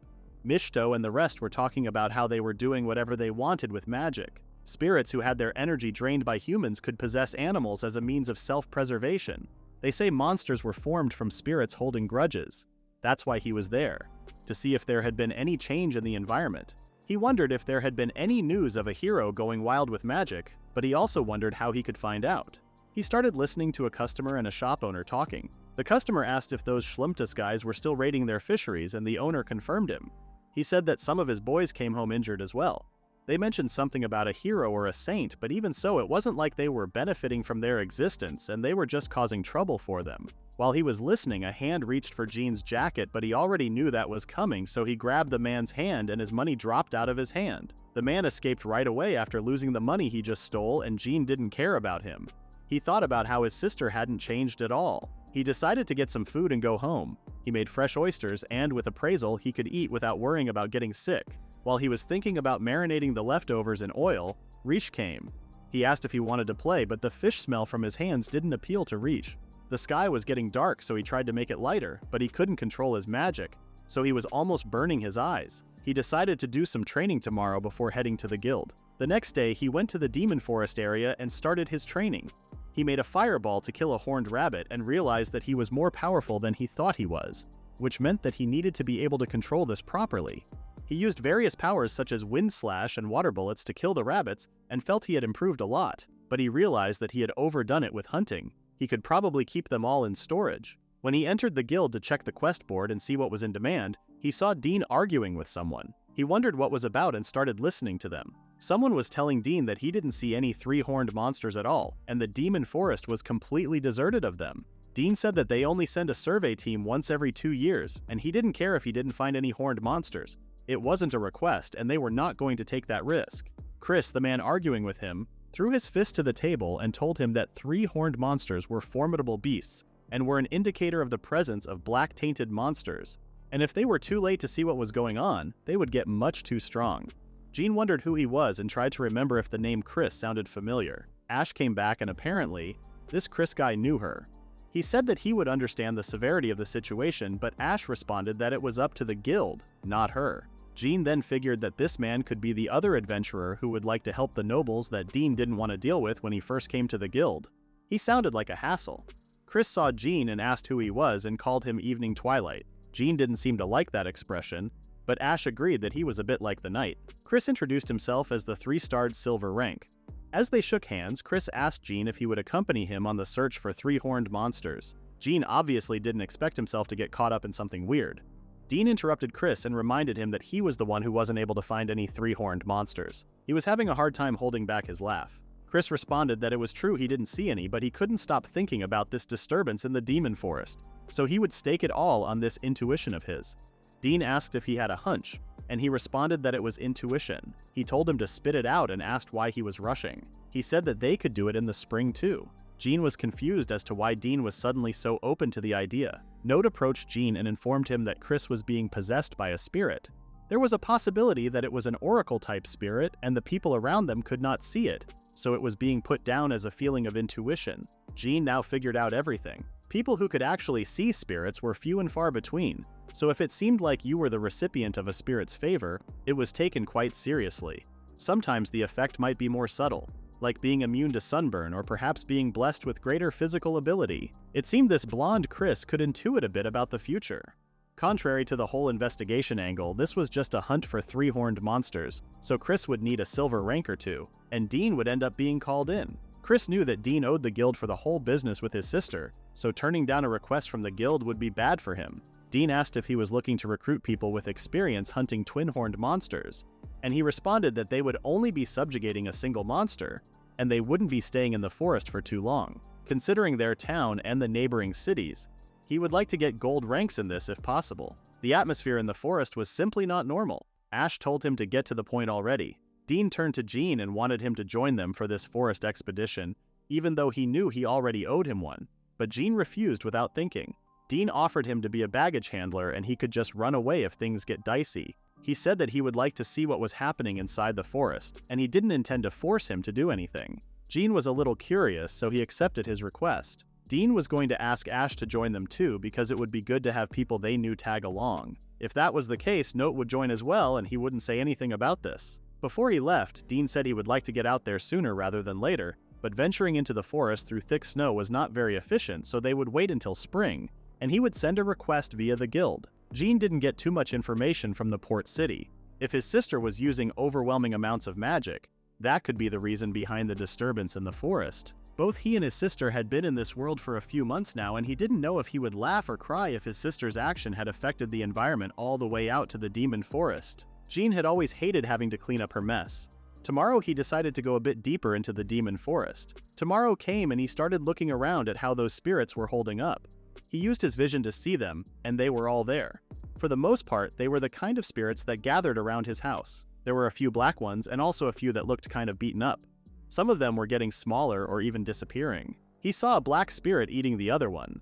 Apparently it was trying to make up for what it had lost from other spirits, but it didn't change the fact that it was something unpleasant to watch. Healing didn't work on spirits as they were empowered by their contracts like Rish and the others, so he would have to name them like that other time. He started naming them until he got exhausted. Spirits weren't rushing to him like they did before. So, naming those spirits who don't want to be controlled takes a lot out of him. It was tiring chasing them around, so he decided to continue this tomorrow. He went to Donoso's place and asked if he was available. He was sitting with his 3 kids and they all seemed happy to see him. Donoso hugged Jin while expressing that he was glad he could make it. He said that he had bought some souvenirs, wine and whatnot, and cake too. The kids were so happy with what he brought and they all hugged him. He realized that this family really liked hugging. Donoso apologized for having him do this, and Shiva, his wife, thanked him and wanted to enjoy the cake all together. The Donoso family were farmers and they had become friends while they taught him about cheesemaking. While Donoso was crying about the wine, Jin asked what they were doing. He responded that they were peeling beans because it gets cold in the winter, so they do things by the fire. And they fix farm equipment like that too. He decided to lend a hand too and he thanked him. When Shiva cut the cake, she served everyone, and they all seemed to enjoy the cake. Donoso's daughter liked him so much that she said that she was going to become Jin's wife one day. While Donoso was saying that he would never allow this, Shiva liked that idea. Jin stopped their argument by saying that he wasn't looking to get married yet, but then Donoso got offended and asked if there was something wrong with his daughter. The other kids also wanted to marry into Jin's family and hugged him while he was trying to figure out what was with their grip on him. Seeing them being in love with Jin, Donoso wanted to marry him too. While everyone was laughing at how silly the situation was, Jin realized that his family was nowhere near as nice as this family. And the time passed like that. Spring arrived in no time at all, and it was time to leave for the expedition. Chris greeted Evening Twilight, Jin and Moonlight, which was Ash, when they arrived. Letza was also there and he heard that Jin had gotten involved with Chris, so he told him that they would take care of the fighting, but he needed to watch out for himself too. He was also a bit concerned about his lack of experience. But when Dean mentioned that he hunts bears, he was shocked because he thought Ash was the one who kept hunting bears. Ash explained that this all started with Jin. That reminded Jin that he hadn't sold anything at the guild recently. Dean said the guild wouldn't let him accompany them if they didn't have some idea of his ability. Chris started laughing and said that his hunch about him was correct. Jin couldn't help but stare at Chris's spirits because she was happily stroking his cleft chin. Kana came and told everyone that they were looking forward to working with them. She thanked Jin for cooperating with them even though they had greatly inconvenienced him in the past. She also wanted him to let her examine his bag's dimensions. She gave him a Godspeed potion on behalf of the guild, and with that, they were ready to go. While walking, Dean asked what was so special about his bag. Ash also wondered about the thing wrapped up at the top. Jin explained that he made it himself out of leather and the top roll was futon bedding. Ash thought it would be a hassle if monsters were to attack, and it was also heavy, and it would be hard to throw it down before a fight. Jin responded that it was easily detachable, and he had made it so it could be fastened with those belts and clips. Chris concluded that his own bags would be more likely to hinder them. He looked so serious, but Jin couldn't see him like that because the spirit was enraptured by stroking his chin. They continued throughout the forest and cut down monsters. After a while, Dean suggested taking a break for lunch. Thanks to the good weather, they were making quite good progress. Jin took out kitchen utensils and ingredients like dried chicken, onions, and mushrooms. He seasoned them with salt and pepper, and it was done. He also prepared lots of sandwiches. Dean's mouth was watering while looking at the food he brought. Jin said he could have some because he wouldn't be able to eat it all anyway. But he didn't expect everyone to dig in. They all seemed to like the sandwiches. Dean preferred the harder loaves, but this meat was delicious. Letza asked what was coating the meat, and he responded that they were breadcrumbs. He explained that the meat was dipped in flour and eggs, then coated in breadcrumbs and fried. Note took some notes from him to use later. Ash asked the other meat, and Jin explained that that was also fired in oil. It was seasoned with salt and pepper, garlic, ginger, fish sauce, and brandy. After they were all full, they continued their way. Jin noticed that his shoes were getting dirty, so he wondered if it was because of the way he walked because Note's shoes were pristine. He decided to copy his gait. Chris informed everyone that from this point on there would be wolves as well. They were not as strong as bears, but they hunted in packs. When it gets down to it, he tells Ash and Jin to not wait for them and to take the initiative when appropriate. Even though he was annoying, Chris was attentive and looked out for his party members so Jin could stand him. They had a pack approaching them, and Jin noticed that they were ganging up on him. He concluded that they knew he was the weakest member here. When the wolves started coming at him one by one, he sliced them very easily, leaving everyone in shock. Chris thought he was showing gaps in his defense to lure in enemies because he was just that strong, but he was just not used to being on guard. Dean said he didn't look like a fighter, but he was more than meets the eye. It made Letza inadequate that he and Ash were meant to be new adventurers. Note told Ash that the other monsters would be attracted by the smell of blood, so they should take those horns quickly and move on. After getting the horns, they continued to arrive at their campsite. When they arrived at their campsite, Jin prepared an adequate tent for the team. Dean was confused because even though he said he didn't like camping, he was a bit too good at it. Chris examined the tent and called him a genius at using waterproof sheets to make a wall and a roof. Jin said that he might not like camping, but he didn't say he was not good at it. After all, he lived by himself on that island for almost 2 months. Ash noticed that he used some moss as a cushion and she decided to go find more of them. Chris and Note joined her because it would be nice if there was enough for all of them to camp with. Jin couldn't believe they were going to strip the mountain of moss. That would be frowned upon back in Japan. Dean informed Jin that they were going to go catch some fish for dinner. In that case, Jin decided to make some soup for all of them, which sounded great as it would be pretty cold at night.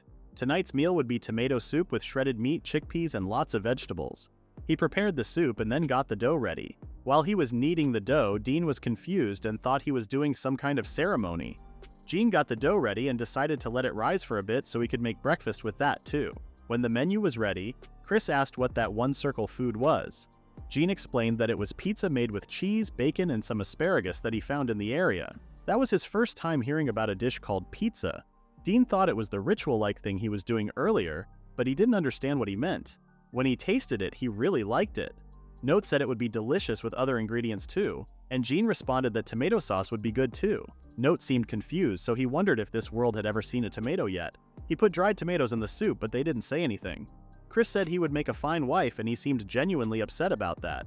Dean wondered what Jin's preferred type was, and he remembered that it wasn't his sister, which he wondered if it was because she was too flat for him. Ash seemed upset that Dean had a pretty big chest. That was not something a woman should aspire towards, but he didn't say that out loud. To stop the misunderstanding, he stated that he was still adjusting to dealing with people, so he wasn't sure what his type was. He had only been around people that he didn't trust. He had people confess to him a few times before. Letza asked if they said they were just joking afterward, and Chris seemed upset imagining him like that. Dean claimed that they might be embarrassed after confessing to him and ended up saying something like that. Jin said the first time he was 6, the second he was 10, and the third time he was 14, and all of them were different people. Dean asked if he was sure he wasn't cursed because 3 times seemed a lot. Letza responded that not all women were like that. He knew that, and he knew he had been in a bit of a unique scenario, so he was trying to work on it. His sister was the root cause of all this. The first time was a friend of his sister and was clearly put up to it by his sister, and all the other times were also by people who were somehow associated with his sister. He thought she looked at him like he was her property and that she enjoyed teasing him.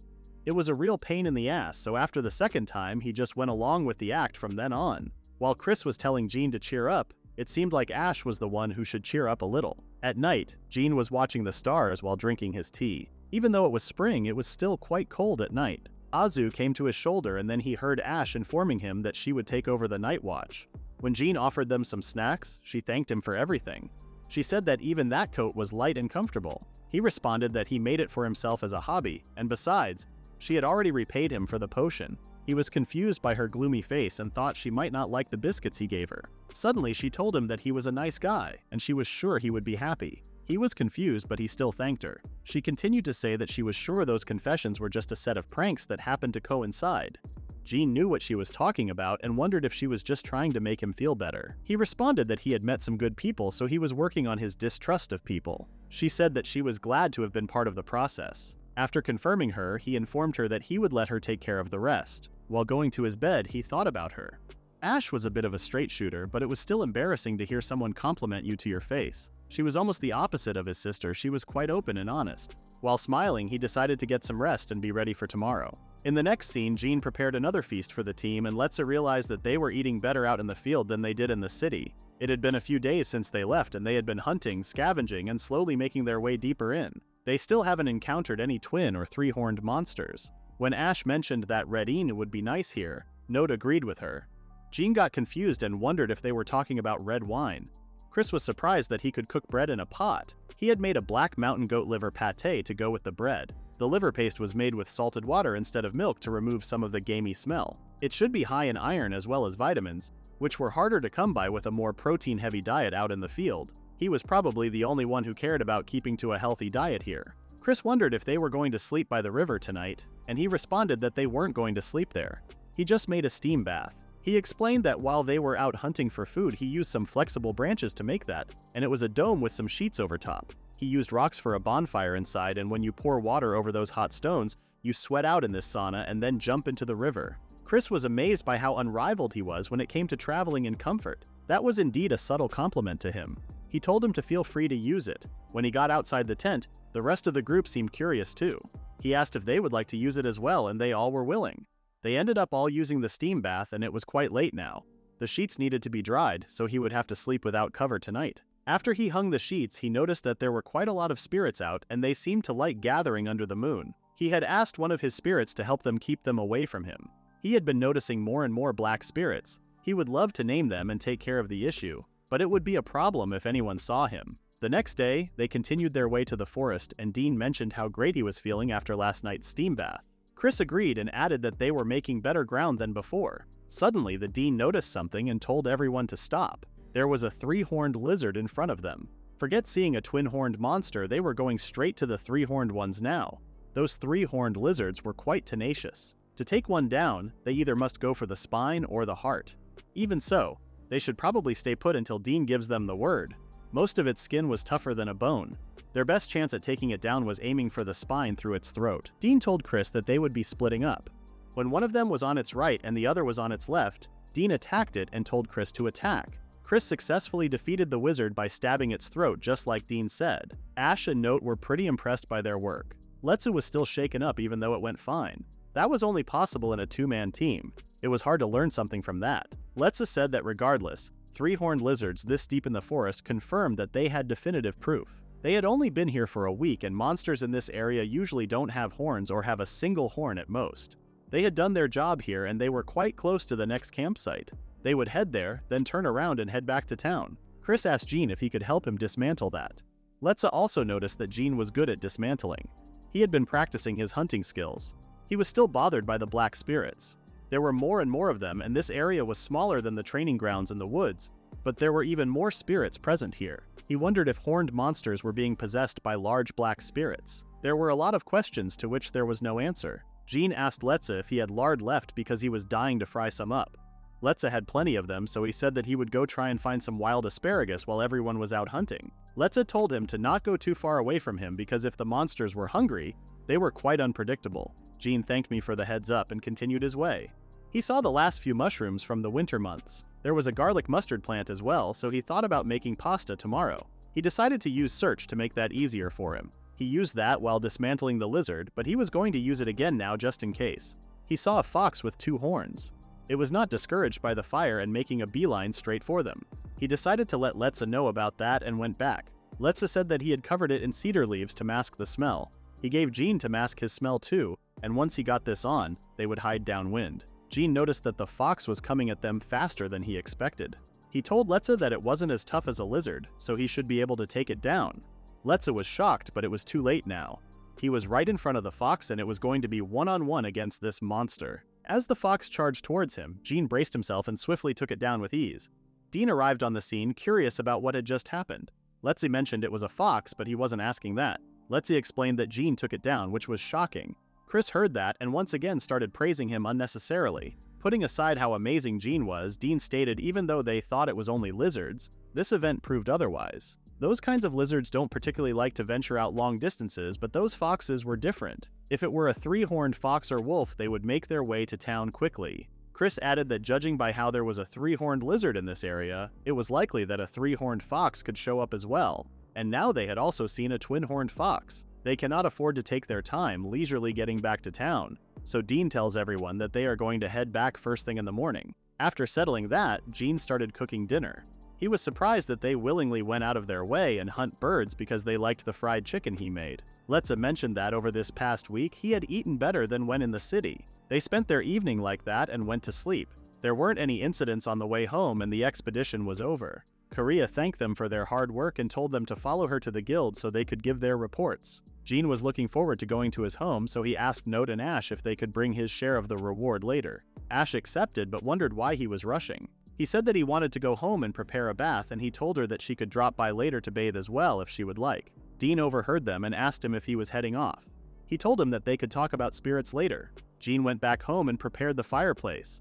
He was exhausted. He told the spirits to let him know if any guests showed up. It seemed keeping a fire running in both houses allowed for the fireplace spirits to communicate with each other, so if anyone dropped by while he was at either house, he would know about it. He used his storage ability to heat the bathtub and head to the other house with transfer ability. Reach was there and he was pretty happy to see him. After petting him for a while, he told him that he was going to take a bath first before they played. He had to wash up 3 times to get all the dirt off. While Reach was on his lap, a fire spirit came and informed him. He went to the other house and replaced the water inside the bathtub with some more hot water. Note and Ash were at the door waiting. He greeted them and they gave him his share of the reward. He informed them that he had prepared the bath for them. The first one to bathe was Ash, so Jin brought some tea and a cake to share with Note. Note wanted to know where he purchased his bathtub from. He responded that it was from Eddie in the Kingdom of Pasteur. Considering ordering, fabrication, and delivery, Note guessed that it would take 6 months at the least to get a bathtub, so they would have to stick with a wooden bathtub for the time being. He also wanted to buy the robes he lent them, but Jin was going to give them to them anyway. Note informed him that it was decided that a strike team would be formed, including Ash and Note. He didn't want to take those robes for free, so he gave him a bag of coins, but he refused. However, Note insists he takes the money with a scary face, so he has to accept. Ash finished her bath. Jin told her to sit and have a cup of tea while he got the next batch of hot water ready. She asked if she should help, but Note stopped her because a butler could not possibly have their lord help them with a bath. After 2 minutes, Note excused himself to take a bath and Ash and Jin were alone. He had never seen Ash with her hair down before, so he felt a little weird. But when he looked at her face, she looked like she was about to kill someone. He asked what was wrong and she asked if he saw the spirits in the forest. She hasn't seen spirits like that ever since that one court mage went rogue. Jin mentioned that he had never seen anyone using magic before, and asked if it was very rare. Ash explained that spirits lend their power to people either because they were called upon by some sort of contract or spell. They say out of 10 spirits, only 2 would be willing to help. Beyond that, you could bind them with contracts or spells to force them out or destroy them with magic. A spirit's power was its existence, so when it was suspended it disappeared. So those spirits ceased to exist. And that black shade was proof that it held a grudge towards humans. Not only did it then have the chance to turn an animal into a monster, but it also did not help anyone around it. Jin wondered if that would mean those people would eventually become monsters as well, and Ash confirmed that they would. That would also mean his sister was becoming a demon lord, not a hero. He started to feel like it was best to avoid using magic altogether. Ash responded that when spirits were active, they could get more power than they had spent. To recover, yes, but also to grow. And active use of magic helps to stabilize spirits in their world. It was something elaborate and deliberate. It seemed spirits were drawn to magic because things that would flicker away and cease to exist were given permanence. So if he doesn't push those spirits too far, they would be more than happy to help. Azu had every opportunity to become one of those black spirits, but he chose not to be there for Ash. Hence, she couldn't help but compare every one of those black spirits to Azu. Jin realized that Ash was shaken from seeing those spirits turn black. He told her to wait there for a moment and came back with a plate of sweets. He asked her not to tell Note about these. She had never seen anything like that before. Jin asked her to give them a taste test for him. She looked like she was caught up in those spirits, and it wasn't good to brood like that for so long. She thanked me for the food and started eating. Her cheeks got red when she tasted the sweets. She seemed pretty satisfied with the things she was eating. She said that they were all delicious and asked what the red thing was she was eating. Jin responded that it was called a strawberry. A young lady probably shouldn't be eating things that they didn't know, so he was the one at fault here, but he was starting to worry about her. He wasn't quite used to comforting people, so all he could think of was offering sweets. And she looked like she was happy, so he was happy too. While sipping her tea, she realized that she was really happy right now, and she didn't think she would be so easy to please. Jin told her that there was nothing wrong with that, and Azu seemed happier now as well. She seemed relieved by his words. The next day, Jin saw Letza and mentioned that he heard he was going to be heading back into the forest. Letza asked if he would be able to make him a bag.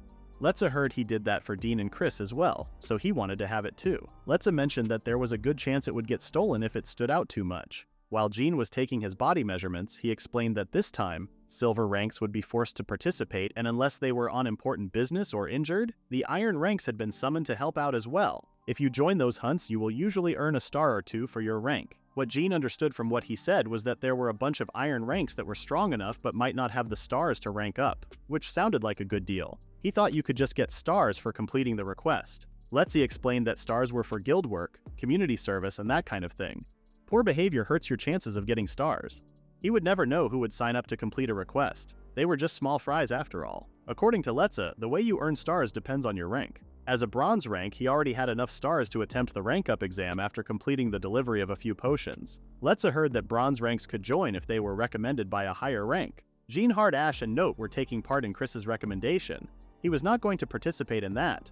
Jean asked when he was going to head out, and he responded that after a month, depending on Amadeo. Jean was puzzled, so he explained that he was a gold-ranked adventurer. The guild called in a few favors to pin them down for this request. Amadeo was also teaming up with a magic user who was going to rank up to gold soon. Jean was interested now. Letza continued, explaining that the guild thought there wouldn't be many strong monsters this time around. 1 or 2 at the most. Letza thought they believed Amadeo would be enough to handle anything that happened. In addition to that, Amadeo states that he could see spirits, which was something that Jean didn't expect. That night, Jean went to the demon forest to hunt monsters to get enough materials to make bags for everyone. He saw a black spirit behind him and immediately caught it and named it. For Ash's peace of mind, he decided to go ahead and name black spirits whenever he saw them. Now it was time to get busy again. In the next chapter, Jean decided to accompany Ash and Note out shopping. He also gave them the leather bags that he made. He ended up making bags for everyone, but with his penchant for manufacturing, it wasn't nearly as strenuous as they thought it was. He thought it was a little bit early to be out shopping because the expedition hadn't been for quite a while yet. He heard it was up to that gold-ranked adventurer Amadeo to decide when to head out. Ash responded that there were more and more strangers that they didn't know yet, so they might not be able to get what they wanted if they waited until the last minute. Jean remembers Letza mentioning that some possibly unsavory people would be called up to join the expedition, and it took them no time at all to try and provoke him. While the man was asking him to buy them a drink, Jean kicked his stomach and beat him. Chris came and asked if he was okay. Dean and Letzi were also there. The other people who saw him kicking the man started whispering and calling Jean the Black Bear. Jean was confused but didn't say anything. To lighten the mood, Note asked everyone to continue this in a nearby restaurant. They all got a drink and Jean asked what they had been doing since their investigation. Chris responded that he had been meeting with the guild while Dean had been on the run. Letza had been helping Chris out with gathering herbs. Jean gave a suspicious look at Dean. He didn't want to throw stones, but they were the ones who set up the request. Dean stated that he was searching for a new place to stay.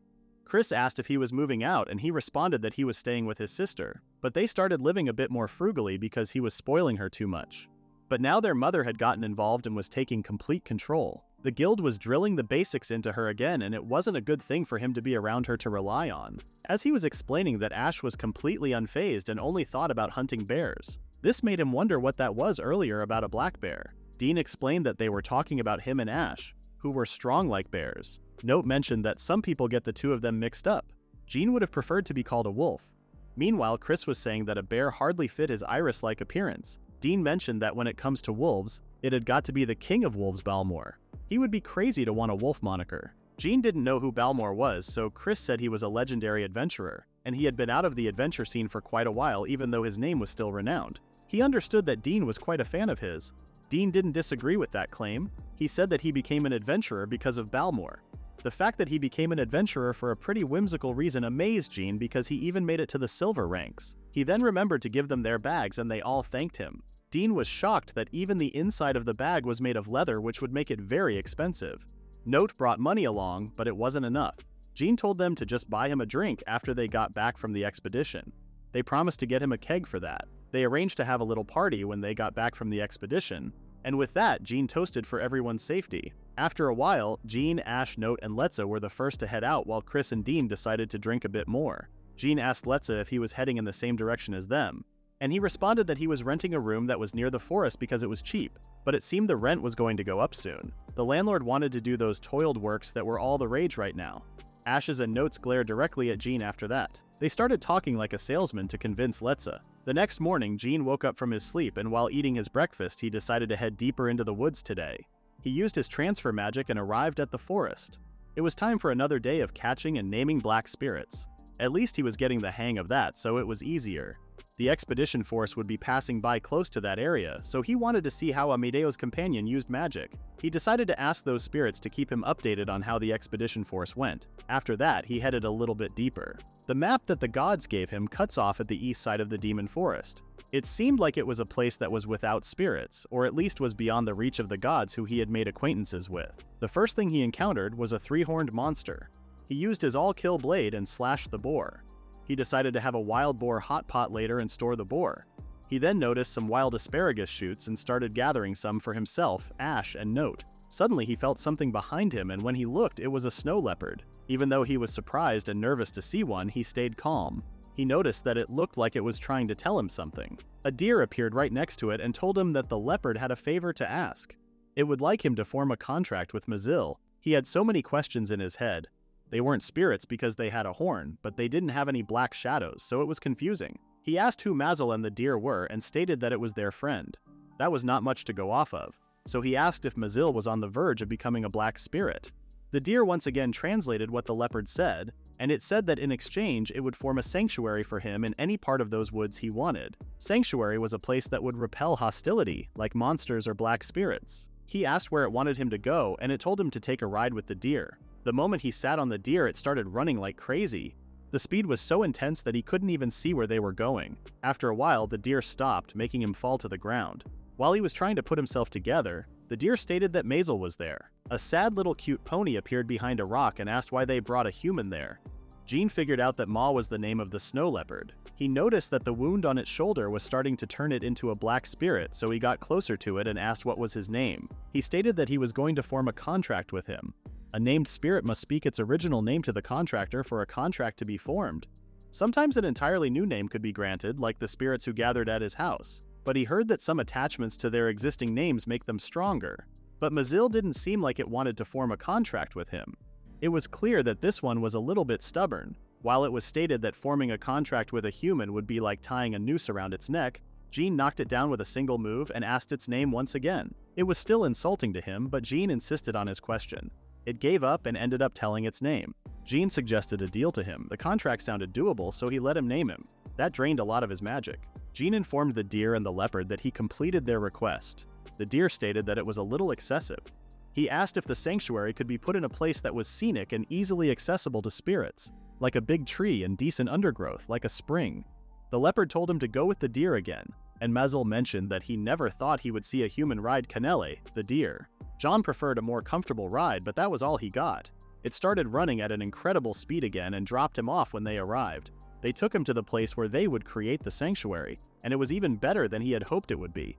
Kennelly informed him that they were going to set up the sanctuary now. As they were creating the sanctuary, Jin asked if horses would be able to approach this place. They said that no matter the beast or spirit, as long as they were contracted to him, they could enter. That was a relief for him. After everything was done, they both thanked for his assistance and left there. Jin noticed that there was a new addition to the map since he last checked. He figured that he could even add places he had been to this map, even if they were beyond the usual reach of the gods. But he thought there must be more to it than that. There were a few new places on this map that were outside of where Mazil would normally roam. He felt excited and happy about the possibility of a place with Japan-like flora existing. With that, his next task was to figure out what to do with that place. In the next chapter, Jin was in the trade city Naladid. He was there to examine buildings as a reference for something to build inside the sanctuary at the Magic Forest. Naladid was an island surrounded by ocean on all sides and was said to house some of the most advanced technology in this world. He saw glass panes and used his appraisal ability to look closely. It looked like they blew glass rounds and then linked them together on a flat surface. It was more transparent than anything else he had seen in this world so far. The glass he had been in Kanum was much thicker, and air bubbles were pretty noticeable. It was a green bauble that looked like a beach ball. He noticed a store that deals in parchment as well. The engravings on this document box were amazing too. There were even stores that sold accessories, silk, wool, and dresses. It was the most advanced trade city in the world. He noticed a red glad that had gold ornamentations. It was pretty pricey, but he decided to buy it. He came here to look at houses but ended up looking at the goods. When a man greeted him, he noticed that he was a chemist and wondered what the medical care level of that world was like. He was also shocked by seeing cocoa beans. The shop owner stated that if he grinds this up and makes it into an elixir, it will prolong your lifespan. But it would be very bitter without adding sugar, as Jin said. He responded that some nobles like to drink that with sugar, milk, and honey. Because of that, the price has been going up recently. He was trying to tell him that he should buy it now because the price would continue to rise. 1 gram would cost him 2 mun, which was pretty expensive. But he ended up buying some. He wasn't sure if he wanted to go visit the more industrial areas. His appraisal told him that it seemed drying and fermentation took a lot of effort, and if it was this expensive here in Naladid, it would be more expensive the further away you get from there. He was also able to acquire vanilla beans, yellow and brown mustard, and turmeric. He already had some in the pantry at his house, but it would be good to see the difference between them. While walking, someone called him. When he looked behind, it was an old man who seemed amazed to see him. Jin got defensive and was ready to fight, but the man asked if he could tell him where he purchased his bag. Jin responded that this was a bag that had recently been patented by the adventurer guilds in the Azul region. It was quite convenient. The man seemed disappointed because the Azul region was a bit far from there. Jin told him that it would be faster to get the specifications and then craft it there. He didn't know the exact distance, but you pass mountains that had snow all year around. The man thanked him and apologized for holding him up. This was the 10th time that this conversation had happened. There might only be 1 or 2 people here with wallets large enough to go to Kanum in the Azul region. If their merchants would go to Kanum, the world would spread about the toilets there as well. He stayed at an inn yesterday, but their bathroom was just ajar, so he hoped the word would spread about the toilets soon. After deciding that he had looked around enough, it was time to get to today's main event. He went into a store and a lady asked what he was looking for. When he responded that he was looking for books about spirits, the lady was surprised because he was in the grocery store. He responded that he was looking for bargains. In particular, he was looking for a book that details how to catch spirits. Ash told him that this kind of book should be quite rare, and if it was to be found anywhere, it would be at Naladid. They might not be for sale, but she was sure that there was some out there. Hence, he had been roaming around these antique stores and other seedy stores. The lady told him that you don't see them very often around here. Nobles usually just buy the books to put them on display. The ones where he was after the contents were usually handled by seedier bookstores, and these days even merchants had their private libraries. He asked where he could find those seedier bookstores. The woman told him, and when he went to another shop, he asked if they had any books for perusal. The young worker asked if he would like to see them with or without contents. He was surprised that they had empty books. He said that they were wooden boxes with phalanx bindings. They could also be made into secret compartments. Jin asked for the ones with contents. The worker took out 2 books. One of them was a book with blank pages, and the other was a book that had been rendered unreadable by a spirit's prank. Surprisingly, the blank book was much pricier. The worker explained that a skilled craftsman could use it to record detailed processes inside. It was true, this manuscript had a spirit, so Jin wondered if it was constantly rewriting what was inside. While looking at the books, the worker stated that it was written in a special script that seemed to only be readable to its author. There were people out there who wanted to keep some secrets themselves, especially those who practiced magic or sorcery. It seemed that with Jin's language skills, he was able to read those characters. However, it was still hard to understand anagrams and metaphors with their specific meanings. He realized that there was more than just that book in the set. He asked if they had any other books with the same spine as that one. There were, but they were more expensive because they had pictures. Even if they can't understand those books, they could be still pricey. Jin told him that it was fine and wanted him to find them for him. Those books were a massive find. The spirits weren't sticking to it as a prank, but rather because they were safeguarding the original copy. These books had history, herbs, and spirits. He named them. He was incredibly happy that he found that. Now that he had accomplished all his goals there, it was time to go home. He went home and started reading. The first book was called The Risk and Advantage or Spirit Contract. The risks were mainly in the attributes of the spirit and the amount of magic power needed, which shouldn't be an issue for him. The advantages could vary from spirit to spirit, but the one shared benefit was that they would appear when you call for them. Normally, magic and sorcery pull strength from the spirits in the nearby vicinity, so you might not have a compatible spirit nearby. But with each contracted spirit, he could call them to him at almost any location, making magic more efficient, though he heard summoning a fire spirit to a snowy mountain can be very draining. He thought that spirits were just omnipresent and didn't differ too much from spirit to spirit, but it seemed they were all quite different. He had helped spirits name them, and they had been helping him out overall. He supposed even Mishto and Halalfa were both light attributes, yet still differed greatly. And that damn ball of light didn't fit the light attribute. Even if they were spirits, he was sure they wouldn't want to help someone who was tearing up the environment. In the next scene, Jin prepares a delicious breakfast for Ash and Note. They were going to be joining the expedition team today. They were going to be away from home for a while, and they decided to finish up all the perishable food they still had, so he had them over for breakfast. Breakfast in this world was mainly reliant on staples like bread, but if you had time you could use some fruits and a little meat with a cold soup on the side. He asked if they also cook in the morning, and Note responded that they would have some hot tea, but otherwise they buy from outside stalls.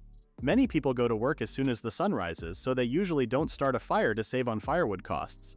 When they finished their breakfast, they thanked him and were ready to go. Before they left, Jin gave them some lunch as well. It was heavy, but they could share it with Dean and the others. When they left, it was time for Jean to stock up on building materials. Now that there was a safe zone in the forest, he could take Riche with him. He took Rich, used his transfer ability, and went to the sanctuary. When they arrived, all the spirits fled away. Jin wondered if it was because of Riche. He told him that as long as he didn't pass the thin white barrier, it was fine to play. He started with some landscaping. He decided to build a small 2-story house there. He wanted one room on both floors because he would like to be able to go downstairs and have a nice cup of tea, and still be able to go upstairs and lounge when he was tired. He would also like a bigger outside area for Reach to be able to run around in. That way they could still be together even when he was out naming spirits. He shopped around for a few days looking for plaster, wood, and bricks, so he should be all set to build. After working for a while, he decided to take a lunch break. He called Rish and they both started eating their lunch. When Rish finished eating, he found a stick and brought it to Jin. Jin wasn't sure what to do with the garden. Rish seemed quite inquisitive, so he wondered if he would be happier if he added a wide variety of plants. He might add some vines and roses to cover the side of the house. He also would like to get a siphon to brew coffee with. Suddenly, he saw the snow leopard coming at him with the deer. Not only them, but the horse was also coming along. They started staring at Riche and then asked why he was in a place like that. Jean was confused. Apparently Riche disappeared 5 years ago, and word was that he disappeared because he failed to summon a hero. Jean asked Rishi if he used to boss them around, but his response was indefinite. There were a few possibilities with that stare. He didn't remember, he didn't want to remember, and it was too troublesome to think about, though it was news to him that they knew each other. He asked if that meant this was Rich's former home. A wolf would be more at home in a forest than in a city. The leopard stated that Riche was stronger than any other spirit and he was more free than any other spirit. His voice could reach every corner of the world. Jean realized that this cool leopard was a massive fan of Riche. He decided to let him ramble on while he kept working. He said that Riche protected this forest from humans who called themselves the Apostles of Wind. He even started crying while watching Riche. He said that every last trace of him disappeared about a year ago. That was probably because that was when he took him to his house. And that house had a barrier that isolated it from the rest of the world. He wondered if this was the reason why there only seemed to be forests further inland to the east, and only mountains on the western coastline. When he asked who the Apostles of Wind were, he responded that they were the previous hero and their followers. This made Jean wonder if every hero was a terrible person. The leopard mentioned that they were going to suppress Kadal's influence over forests, and then create a means to traverse over water. Now he felt bad for taking advantage of the resources at Naladid. He admitted that he ended up doing the same kind of thing and apologized. He started to worry that Riche would end up hating him. He started to pet his belly. The deer stated that it was a matter of severity. Even to this day, the forests have not returned to the west. The only safe places for humans to live were in towns and villages, which required deforestation and the carving away of nature. But a step into the forests, you would come across spirits, monsters, and wild beasts. They cut away at more and more forests, built more boats, and expanded the range of where humans could live and thrive. They must not have realized the dangers of deforestation. Mazil the horse stated that the current hero was summoned by the spirit of light, but they were far from peaceful. He went to check on the situation, but their great magic usage turned his once pure white body to this darkened color. But Jin had his gratitude because thanks to him, he was spreading the grief of potentially consuming his peers. Jin responded that he should thank the deer and the leopard because they set up this deal. There was some real nastiness out there, they said. Even if higher-ranked spirits weren't particularly lacking in any way, they were still compelled to grow and consume. While individually somewhat weak, they would be protected by the hero, and Mazil told him that he shouldn't get too close to the hero because they were much stronger than him. Jin responded that he would never get close to them.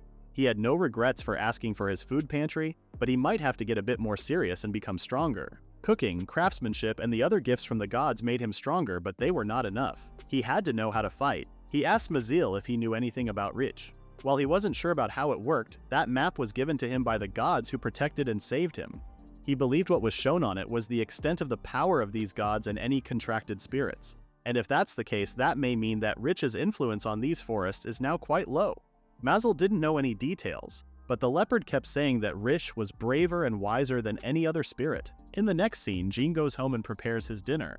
While he was eating, he was thinking about how he wanted to start a farm at this house while building the house in the forest sanctuary. He was hoping that eventually potatoes and tomatoes would become more commonplace in this world as well. So far, these vegetables could only be found and grown at that house. He was thinking of using appraisal on them to try and source the original varieties. From what he had read in those books detailing spirit, a good farm crop could be ensured by befriending the earth and water spirits in the area. He was not well versed in it at all, but it would be nice to breed crops. He dreamed about being able to eat something delicious in a restaurant that included those ingredients. He would have to make some more homes, cultivate some fields, and probably name some spirits. He was glad he had made the effort to train his body because if he tried to do that right after arriving at that island, he would have collapsed long ago. He finished his meal and started to work on his farm in his new house. Thus far, farming and construction have been going quite well. He had also planted a few vegetables from the pantry so the local spirits could take it from there. As a side note, he decided not to use the growth power this time. He then wondered how Ash and the others were doing in that expedition team. He wasn't too concerned about them since the guild hadn't been acting out of the ordinary, and other countries were sending their own teams as well. He decided to play with Riche. Riche was a pretty smart wolf. Jin thought about making a frisbee next time. It was about time for them to head home because he had got something he wanted to try out today. At home, he prepared parchment, ink, and his brushes. He was going to create magic circles. He saw these while reading that book the other day, and he had been wanting to try it out himself. He poured in magic power while crushing the ingredients, then added water and ink. After that, he applied it to the drawing compass. Now all he had to do was to draw the shapes from the book. He combined that with the symbols from the other books. He tried to decide on what kind of spirit he should try summoning. He started with an earth spirit, then a water, and then a fire spirit. They were all popping out from the paper before he finished drawing the magic circle. He warned them because he didn't want to ruin the paper. He had an idea and wanted to summon an ice spirit. But Reach popped out between his legs because he was the spirit of ice and darkness. If he doesn't need to go to the mountains for ice cream, he might make ice cream. He kept getting sidetracked from drawing, so he tried to focus and actually decide now. He had planted a field, so he hoped for a good harvest. He drew the symbol for fertility and poured in his magic. And there it was, pal, at his service. He thought this was a prank because it was hard to believe that he summoned them properly. I said the ink he was using was quite poor, and it was Van. Jin explained that he did that according to the instructions in the book, to which he responded that it must be wrong. The ink was only good for calling nearby contracted spirits. Mishto was also there, and she noticed that he was having a lot of fun, and added that it was so much fun to watch him. Jin was just shocked that they were all there, even the love god was there. She said that he brought many spirits there, so that's why they were comfortable there. So those small flecks of light were actually spirits. They were so fleeting, they were born in the morning and then disappeared by evening. In any case, everyone was there now. Ish asked why he didn't ask them about spirits instead of reading books. He didn't think they would teach him themselves. They did give him instructions at the start, but he didn't know if they would even look after him moving forward. All of a sudden, Van wanted to have a small match because he got bored just sitting around like that. Jin had to come along and they went outside. Jin made the first attack and he was defeated in a second. Van told him that he wasn't moving properly. Jin was confused. Up until that point, he had been trying to imitate the others, taking in other things to try and get stronger, but it seemed like it wasn't enough. Van told him that he was not in control of his movements at all. He had been imitating their physical actions without considering how to make it fit his own body, so he couldn't say his assessments of him were wrong. Van asked how he imagined his sword to be and told him to say the first thing that came to mind. He tried to imagine, and he had some fantasy or period dramas as he was from a peaceful world. The former was influenced by his sister, and the latter by the shows he used to watch with his grandmother. Period dramas impressed him more, but that sword was more like the one you would find in an RPG. Van understood him and took his sword. He started transforming his sword in his own hands. The sword ended up looking exactly like a Japanese katana. It was a bit longer than a proper katana, and the sageo was made with a chain instead of cloth. It was quite fitting for a fantasy world. Van stated that the sword was quite unusual. Jin explained that it was the sword of his homeland. Now he was ready for another round. They started fighting, and this time Van made the first attack. The previous sword was something straight out of a fantasy setting, so it was quite hard to know what to do with all the fancy ornaments. But it was easier to visualize moving with that sword, and he was having fun. Van noticed that too. Jin thanked him for complimenting him, but he was still no match for him. The all-kill blade was meant to be able to cut anything, but apparently it cannot cut its creator. But thanks to that, he could swing and slash without hesitation. He wondered if things would have gone differently if he had given his all to become stronger. Reach came and started licking his face. The other spirits were congratulating him for his good workout. He felt good when he was surrounded by those beauties. Rudale came with the book and informed him that, as expected, the book was based on incorrect assumptions. He told him to go to the temple in Thelmist after 7 days. That was an island south of the Caval Peninsula. Rudale promised to go and prepare a proper book for him. Jin realized that he would need to save some money to make sure he could buy this book in a week. Pal noticed that he planted quite a few crops. She said that she was going to help him out, and in exchange she wanted him to offer some of the harvest to her. Ish peeked out of nowhere and included himself. Jin was confused because they liked bread and salt, and spirits were unable to taste the things they eat. Ish explained that they could taste the things that they take an interest in. The crops he had planted here were interesting enough. He was still confused as to how that worked, but he didn't ask anything further. The next day, he went to Naladid and enjoyed his delicious truffle pasta. Naladid was a trade city with all those different delicacies. He came here today to sell the hide and horns of the fox he took down before. Thanks to the supply and demand, it could be sold for more here than in Canaan. Thanks to that, his money situation was under control. The next stop was a weapon shop. He wanted to try and find a similar sword to the all-kill blade, but that seemed difficult. He found something that might be similar. The shop owner greeted him and informed him that they had spirit weapons in the pack too. Jin was confused, so he explained that they were weapons that a spirit had possessed, or spirits that had become a weapon. Van made the all-kill blade, so this could mean it was a spirit weapon as well. The man added that the strength of the sword varies depending on the strength of the spirit, and they don't require maintenance either. Instead, you keep it in a place that the spirit likes. There were plenty of people who kept them in the bow of spirits. He usually keeps the all-kill blade in storage, but he thought about taking it out more often. They didn't give him any warnings on how to use it, so it should be fine, as he thought. At home, it became his daily routine to check on the expedition teams by scrying through a basin. These guys were probably the gold-ranked party led by Amadeo that Letze was talking about before. The image was clear because he had asked every spirit in their general vicinity to help. He was surrounded by women, and as far as Jin remembered, he was a duo with the mage. There were other groups like that too, but they were a bit more reserved. Those three seemed to be accompanied by spirits. He wondered if the lady in the robe was a magician. It looked like there was a light attribute spirit with her. For the archer, it was probably a green wind spirit. There were branches tangled around the bow, so it was probably more accurate to say she was a spirit weapon used, rather than having a spirit familiar. Then as for Amadeo, no matter how he looked at it, that was a prairie dog. He wondered where it came from and if it was from this continent. He had so many questions, but it was pretty cute seeing its butt wiggle like that. He then wanted to see what Ash and the others were doing. They were all together. There was Azu, Dean's spirit, as well as the spirit that was obsessed with chins. The butler's spirit familiar must be nearby as well. He remembered previously that Dean's spirit would hand around his boots, which was quite confusing. In any case, just to be safe, he left his spirit to Letze. But he didn't expect her to groom his beard like that. He would rather not have his spirit develop weird kinks. The worst part was that it was happening without Letze knowing about it. Come to think of it, the spirits of the gold-ranked party were pretty big. Seemed like they were not influenced as much by the black spirits as a result. He wondered how the gold-ranked party was doing now, and they were fighting a lizard. Amadeo split the lizard in two without any struggle. The woman with the robe started casting some magic on the lizard and took it down easily. Jin was amazed by them. He then noticed someone walking alone. He wondered if he was another member of the expedition force. Something seemed off about him. The guy took out his sword and approached the archer girl from behind, but before he could slash her, she dodged his move and stabbed him using her dagger. Jin was surprised. She was an archer, but she was also skilled at close combat. But Jin noticed that the guy was being possessed by a black spirit. The black spirit started coming at the archer, but it was repelled. After a failed possessing attack, the spirit returned to the previous host. They become more powerful after possessing a target, but cannot sustain that power without a host. He wondered what led to this person being possessed in the first place. He might have been attacking other members for a while, and the archer was able to see the reactions of nearby spirits. He wondered what she was going to do to the black spirit. This made him realize that he didn't know how to defeat a black spirit. He wouldn't know because he had been forming contracts with them. But he was sure you could defeat a spirit with a spirit weapon, but didn't know what happens if the spirit possesses a person. His questions were answered. The archer was going to kill the host. Jin was shaken to his core after he saw her killing him like that. He thought he understood this world, but here lives were cheap and violence was commonplace. He was shocked by the realization that he was so close to death at any moment. He tried to snap out of it by slapping himself. Spirits cannot be seen or touched by ordinary people. Even when possessing a host, damaging the host would also damage the spirit possessing them. He realized that the archer didn't attack the spirit when it left the host, even though she had a spirit weapon. Another member of the expedition team came and he was shocked to see him die. But when he sat next to the dead guy, the black spirit went for him. Archer started telling her something. Jin realizes that Archer cannot see the black spirits.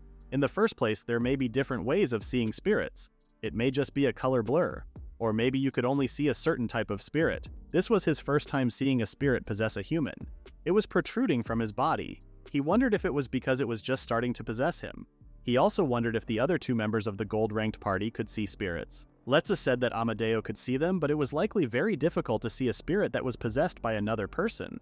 If they could see them, he assumed that they would quarantine immediately. He was trying to decide what he should do. It wasn't like he had an obligation to solve the problem. He had learned a lot there and he could sort it out in the future. But Ash and the others were nearby, so he couldn't just sit there and do nothing. He had made up his mind and taken action. He put on a robe and started talking with light and shadow spirits.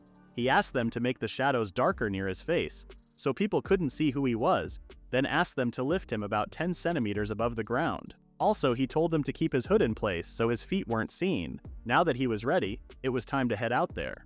Meanwhile, in the forest, Amadeo was informed of what happened. The archer girl stated that she wasn't quite sure herself. As she was trying to explain herself, Jin appeared right next to her. They were all shocked and asked him who he was and where he came from. Jin was smiling under his hoodie because it wasn't like they would recognize him even if he said he was Jin. But there was a problem. Ash and the others were there.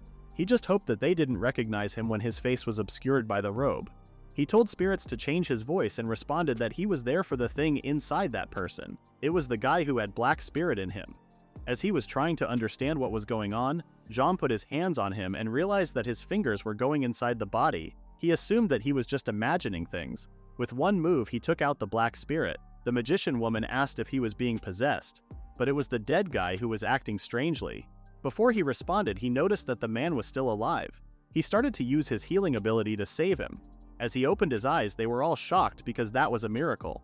Jin was relieved. Even he couldn't believe he recovered from that. The magician woman asked who he was once again, and wondered what was with those spirits around him. Come to think of it, it wasn't common at all for people to make contracts with spirits. He usually tells them to stay at a distance to not draw attention to themselves. They had helped him a lot today, and it looked like she really could see spirits. He eventually responded that he didn't know where that spirit came from, but she should keep an eye on the initial host. He noticed that Ash was staring holes into him, so he wanted to get out of there before he was found out. He turned his back when Amadeo told him to wait, but it was too late because he used his transfer ability to leave there. He was finally relieved. It looked like that black spirit didn't get too far. He decided to make a contract with it and let it go deeper into the woods. This spirit was the biggest one he had seen so far. Actually, that horse was bigger, but that horse, even when turning black, still had some semblance of self-control. Black spirits seem to consume other spirits in order to make up for the parts they were missing themselves. If they don't continually feed, they will continue to waste away. The horse said that if a spirit forms a contract or finds a host, its weakness will subside. The craving feeling persists, but the pain eases and they can eventually control their urges. Speaking of which, he had been stopping his contracted black spirits from consuming each other. He decided to head home, and when he did, he thanked the spirits for helping him. He wondered what happened in the meantime he had been away so checked.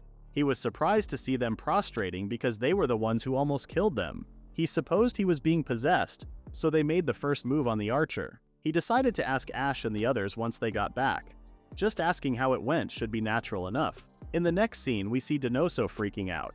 Jin told him to shut up and take his clothes off. The kids wondered what was going on and he asked them to give him a hand. They made Denoso take his clothes off and Jin asked his wife to wash the clothes he brought. They were quite good quality, so she asked if it was okay if they got dirty when they look after the animals. He said that he would give them to her, and he also told her to clean Denoso too.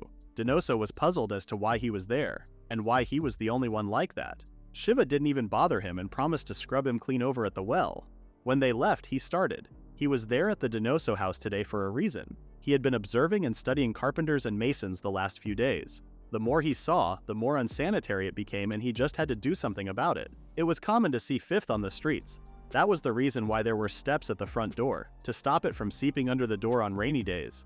Horse manure and all that other stuff were making him pretty angry. The Denoso family sleeps on a straw mattress covered by a cloth. Other farmers might not even sleep on a straw mattress covered by cloth. Other farmers might not even sleep on the cloth, just bare straw in their barns. There are a lot of people in this world who just live in the moment, making decisions based on the now, as life is fleeting. He was not the kind of person who stepped in to do what was right, but at the very least he would like to be able to help his friends stay clean. While thinking about that, he felt like cleaning up, which is what led him to come here today. The Denoso family was probably the cleanest farming family out there. Other farmers, good-hearted or not, eventually let their surroundings fall into squalor. When he finished cleaning, Denoso was amazed by how clean it was.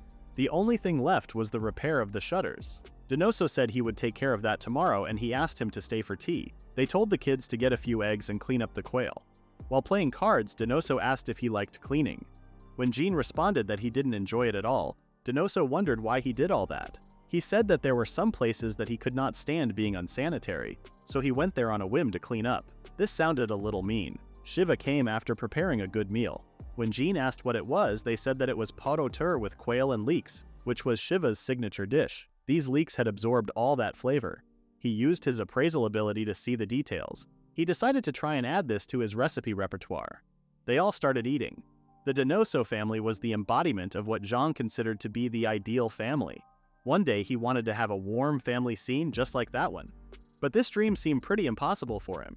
In the next scene, Jin is in Thelmist. He heard that this place was known for its lace and silver work. He decided to go to the temple before shopping. He entered the temple and stated that he wanted some books there. The man who was in charge there was waiting for him. He knew Jin was the one foretold by Rudel. He said that he received a prophecy, but Jin was confused.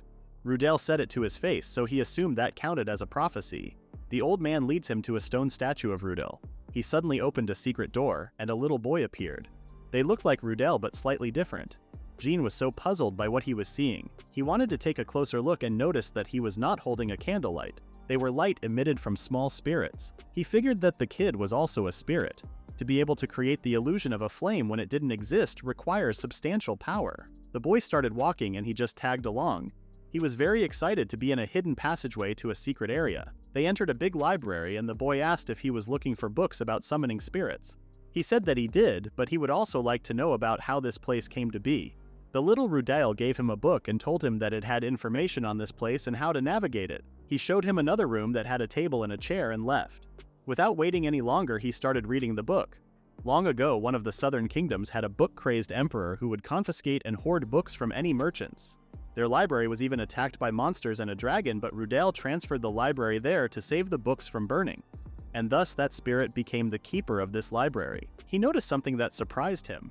Heroes had the powers that only the Luffa previously had. He wondered who the Luffa was, and the boy appeared and gave him another book. He was so scared but decided to let it slide. The book said that long ago, a group of people founded the nation of Basa. These were the Luffa people. They had the protection of the spirits, so, while they were a small nation, they were comparatively strong. But struggles lead to their downfall, and those left without the protection of the spirits crowned the sole remaining Luff woman as their queen. These people began to call themselves the people of Luff, and when the Luff kingdom fell, the royal line fell with them. In other words, there were two different Luff people, those from the kingdom of Basa and the people of Luffa. The people of Luff are also said to be skilled with spirits, though not as adept as the Luff people and their spirit-linked lineage. And as these countries rose and fell, there was no doubt that either the Luffa people or the people of Luffa had a hand in it. He wondered if they were some kind of undying existence or secret society. When he went home, Ash came and she looked like she had an attitude. Jin noticed that her hair was wet and asked if she had taken a bath. She said that it was from a basin. He said that if she had let him know earlier, he would have boiled some water. She said that she was in such bad condition that she didn't feel right asking to borrow it. Jin was quite aware of Ash's disposition at that point. After leaving that island and taking a bath, the dirt and the filth on him were caked and thick. Their expedition this time was longer than their last trip, so they weren't able to bathe. He said that he would boil some water now and asked where her butler was. She said that note was washing up right now. She apologized for bothering him, but she really couldn't stand this feeling. Jin made some tea for her while the water boiled. Ash thanked him but told him to keep his distance from her because she might be smelling. He didn't mind that but still respected her request. She then took out a bag and gave it to him. It was a magic iron. His sword was made from ordinary steel, so forging swords with magic iron results in a much stronger weapon. Jin accepted the gift and casually asked how the forest was. The first thing Ash said was that there was someone like him in the forest.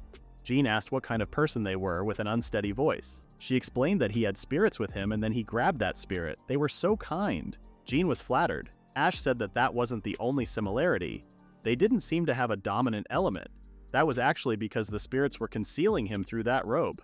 As Ash explained to him about the possessed man and the archer who shot him, as he listened to her, Jin asked how the man got possessed by the black spirit because that was what he wondered. Ash responded that there was a war going on between two nations in the Middle Plains. One of the nations, Chaldea, was said to have used magic on a large scale, so that might be the cause. Because of the long conflict, many have died. Jin asked if they would know that there would be some collateral damage from them even if they could not see the spirits. She agreed with him because it happened in the past as well. Jin was almost sure this nation was a bunch of idiots. Black spirits tend to flee so they don't attack the person who uses the magic, but she doubts Chaldea will have a good harvest this year. It seemed like Rosa the sorcerer was on the lookout for that stranger that looked like him. She was saying they might be descendants of the people of Luffa. Jin was speechless. He wasn't a descendant of the people of Luffa, so there must be a misunderstanding.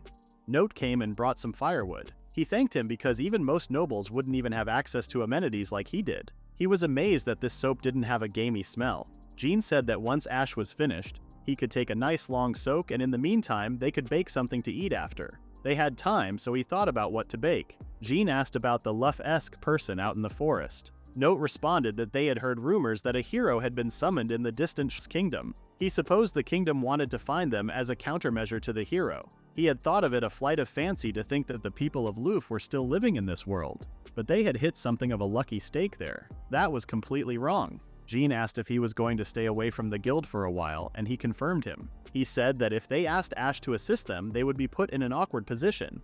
They would be leaving after a short rest, so as long as they don't get caught up with them, they would be fine. In that case, Jin decided to ask Ash to help him out somehow.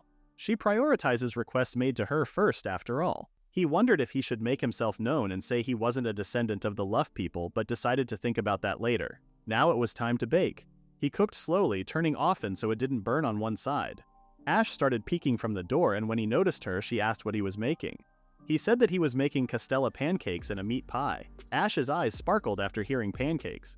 Jin told her that they would eat together once Note finished his bath. After everything was ready, he served them the pie and the pancakes. Ash's cheeks got red when she took a bite. Jin was glad to see them enjoying what he baked. As agreed on previously, they all met up for lunch after they returned from the expedition. The expedition team seemed to miss eating fresh meat, as they were stuck eating a lot of dried meat during the expedition. Jin was still surprised that they still ordered so much meat. Ash wondered if that place made meat pies. She still has that meat pie from before on her mind. Dean remembered that while there were two-horned and tree-horned monsters this time around as well, one of them was a demonic wolf. Demonic monsters can be recognized by the dark haze that covers their eyes. There are many different types, but the dark haze usually doesn't spread and instead increases the size of their horns. However, if the dark haze does spread and cover the monster's entire body, it becomes a complete demon. When that happens, it's completely taken over by the spirit and becomes incomparably stronger. Chris said things weren't as bad as he thought they would be. The guild might have had an inkling of this kind of development. Hence, they had 3 gold-ranked adventurers participate. Jin didn't know that the sorceress Rosa was of gold rank as well. He noticed that Chris and Dean were staring at him. They seemed surprised that he was eating the meat like that. Jin told them to continue with their story. Letza's opinion on this topic was that this was all because Haldia had been using an excessive amount of magic.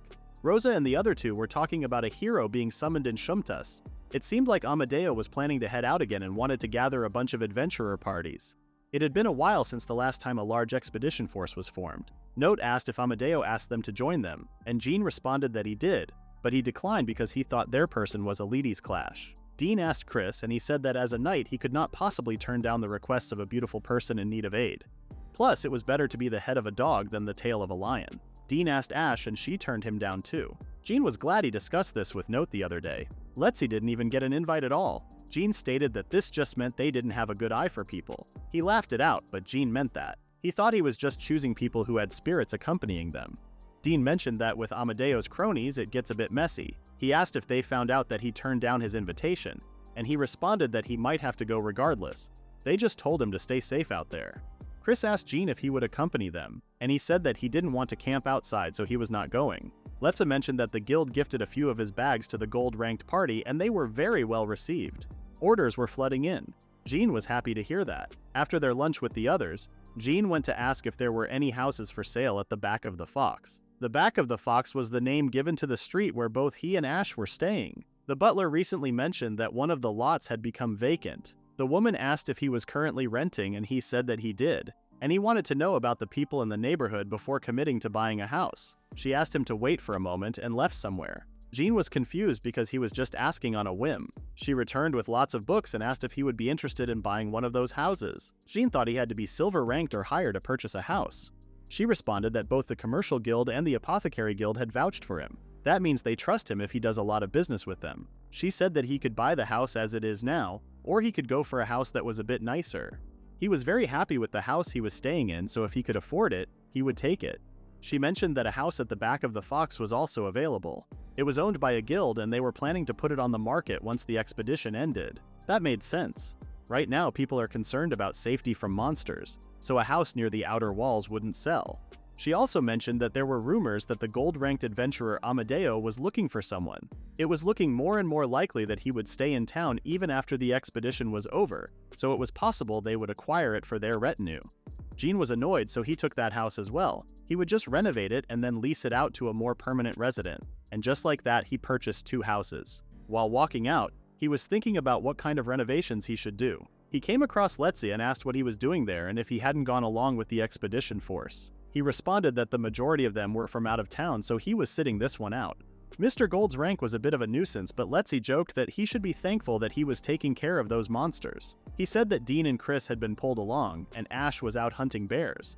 He knew about Ash since she lived close to him. That reminded Letza to ask if he could let him know if a house or a room became available. Jin asked if he was moving out, and he said that he had recently ranked up so he was finally able to buy a house. Unlike Jin, Letza properly worked his way up from the bottom to be able to acquire a house, so he felt pretty bad. Jin suddenly had an idea and asked if he could help him with something tomorrow. The next day, Letza came to his house. He asked if both he and Ash had a house there and wondered if he was renting out any of the rooms. Jin had heard of people renting out rooms and having access to their wells. He responded that he made potions now and then and would rather not share a well with anyone. There were a lot of things he would rather not have people know, but at the same time he would still like to be able to help people out. Jin asked what kind of house he was looking for. Letza said he would probably rent out the 3rd floor and attic when, ideally, he wanted 3 stories with a storefront. Jin asked why he wanted a storefront and he said that it would be for his wife. He didn't even know he was a married man, but he corrected him by saying that he hadn't met anyone like that. He said that getting a wife would come naturally, right after getting your own house for sure. Jin asked if that meant there was someone he liked right now, expecting that it was time for a love story.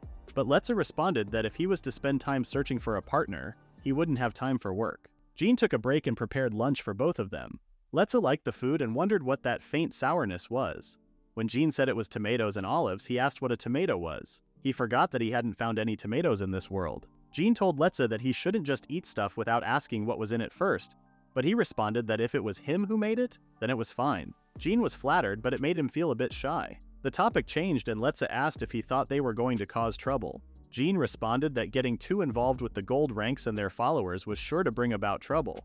Letza figured that he just wanted to avoid being at the same party because it would be a problem if he found out that he could see spirits. Jin agreed, but then realized that he had never told him that he could see spirits.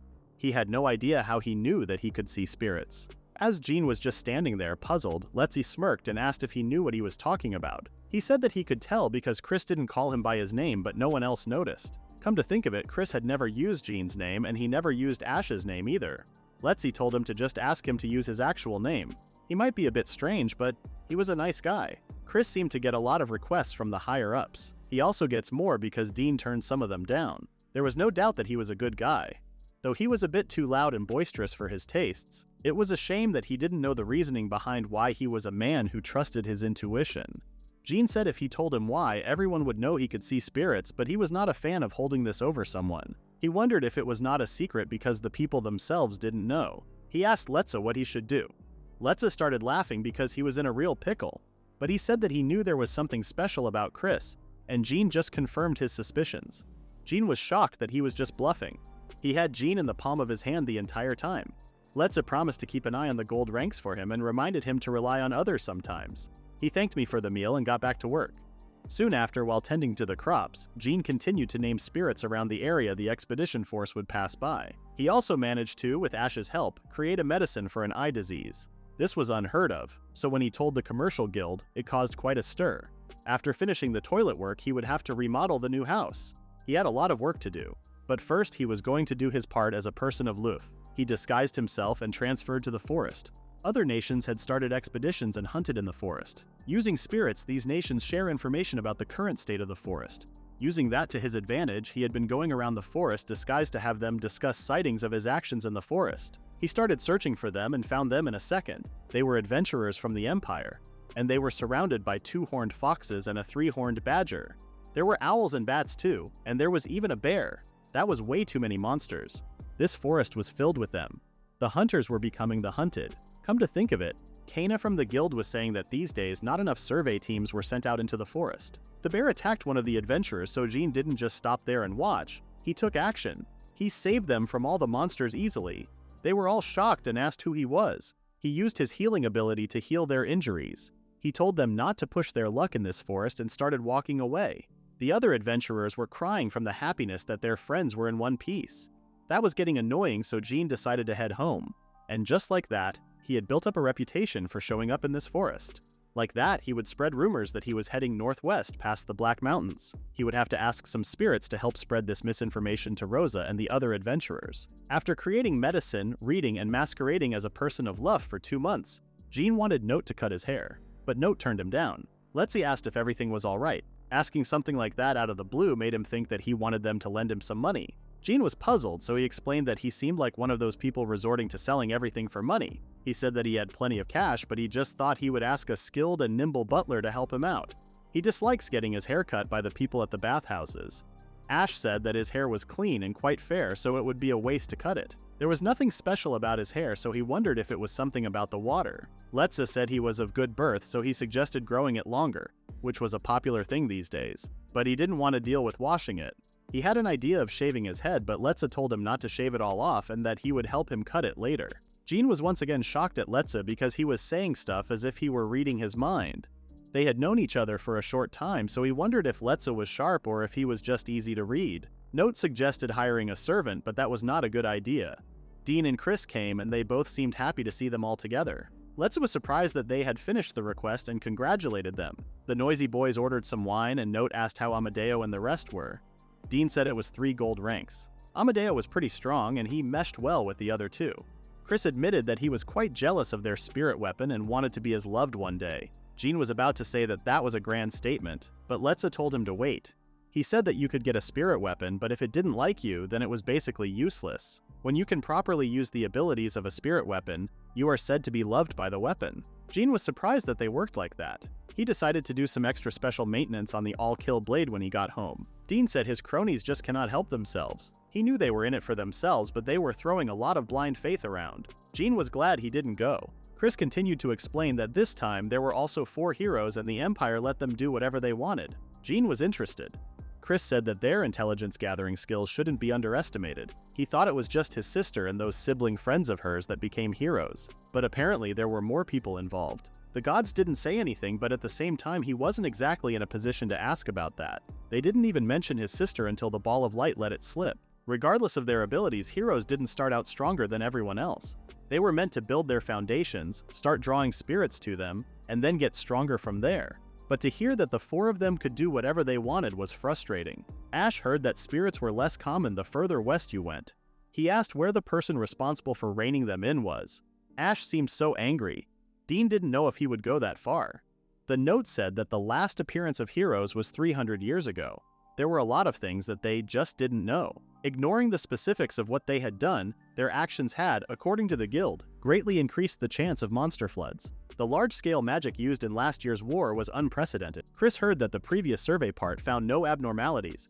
It seemed like they had all come out of the woodwork at once. Dean wanted to avoid talking about that kind of serious stuff for now, and told Jean that they were going to head out to see who could drink the most. If Jean wins, he promises to take him to Moonlit Manor, and if Dean wins, Jean will have to tell him one of his secrets. Chris wanted to join in just to learn Jean's secret and offered to introduce him to Heavenly Bliss. Jean had no idea who Heavenly Bliss was or what Moonlit Manor was. Letza seemed pretty into this bet because they were both super high-class brothels. Jean said he didn't care about the bet, and told Chris to use his name from now on. Ash told him to call her by her name as well. Talking about brothels in front of Ash was a bit uncomfortable.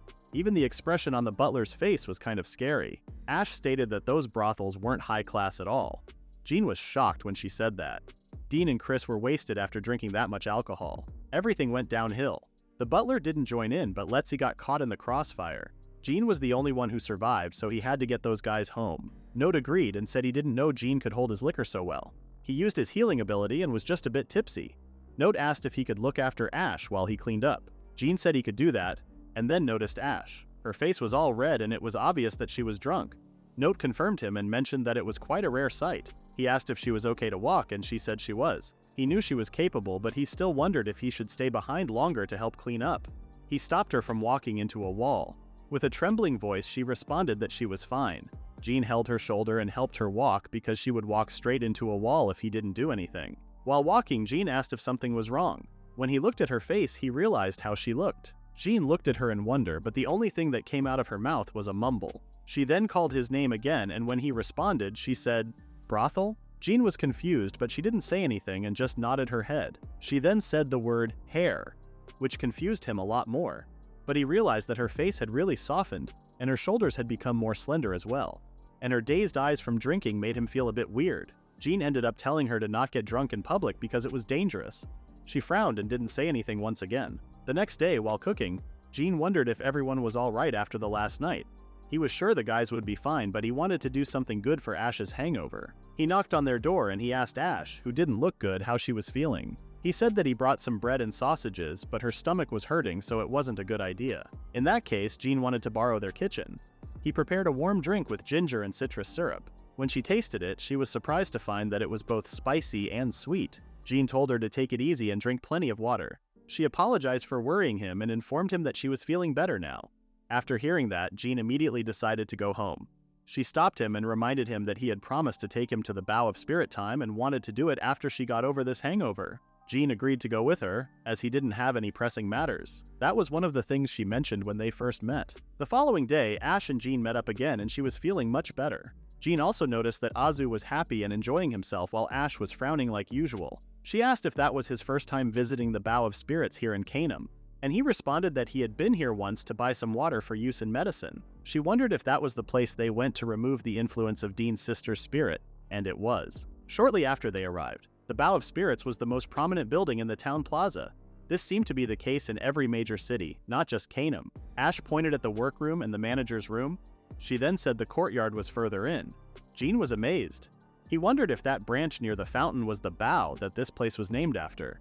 Ash explained that the Bow of Spirits refers to a branch gifted from the king's bow. The place where this branch rests is called the Bow of Spirits. John wanted to ask more about this, but this seemed like common knowledge in this world. He hasn't done his further reading on the Bow of Spirits yet, as he had priorities for learning about spirits and the history of the world. Ash mentioned that Azel didn't have a king's bow, so the one here in Canaan was just a lesser bow. Azel was the country to which Canaan belongs, so Jean wondered if that meant this branch was an imitation or a fake. Seeing him so confused and lost in his thoughts, Ash explained that the king's bow was a sacred tree for spirits. After many hardships, people arrived at the tree, swore an oath, then placed the branch and created the foundations of a new nation. It was a place where good spirits came to stay safe from bad spirits. She seemed to find out about Jean's ignorance about spirits. Jin remembered that when they first met, he already made it known he had no idea about the Bow of Spirits. Ash continued to explain that the Bow of Spirits was less powerful than the King's Bow, but it had a similar effect. It was difficult to make it to the King's Bow and keep the subsequent oaths that you must take. Breaking your oath would result in both the King's Bow and the Bow of Spirits disappearing. Shlumtas, Pasteur, and Marina were the 3 nations that had inherited a King's Bow. John's older sister was sent there. He asked if Kanam's lesser bow could still function, and Ash responded that by offering magic stones, a field of magic that was comfortable for spirits was made, and a temple could create these branches. But it was quite taxing. As they were talking, Jin noticed a girl smiling at them. She placed magic stones inside the basin. He wondered how long those stones could sustain these spirits.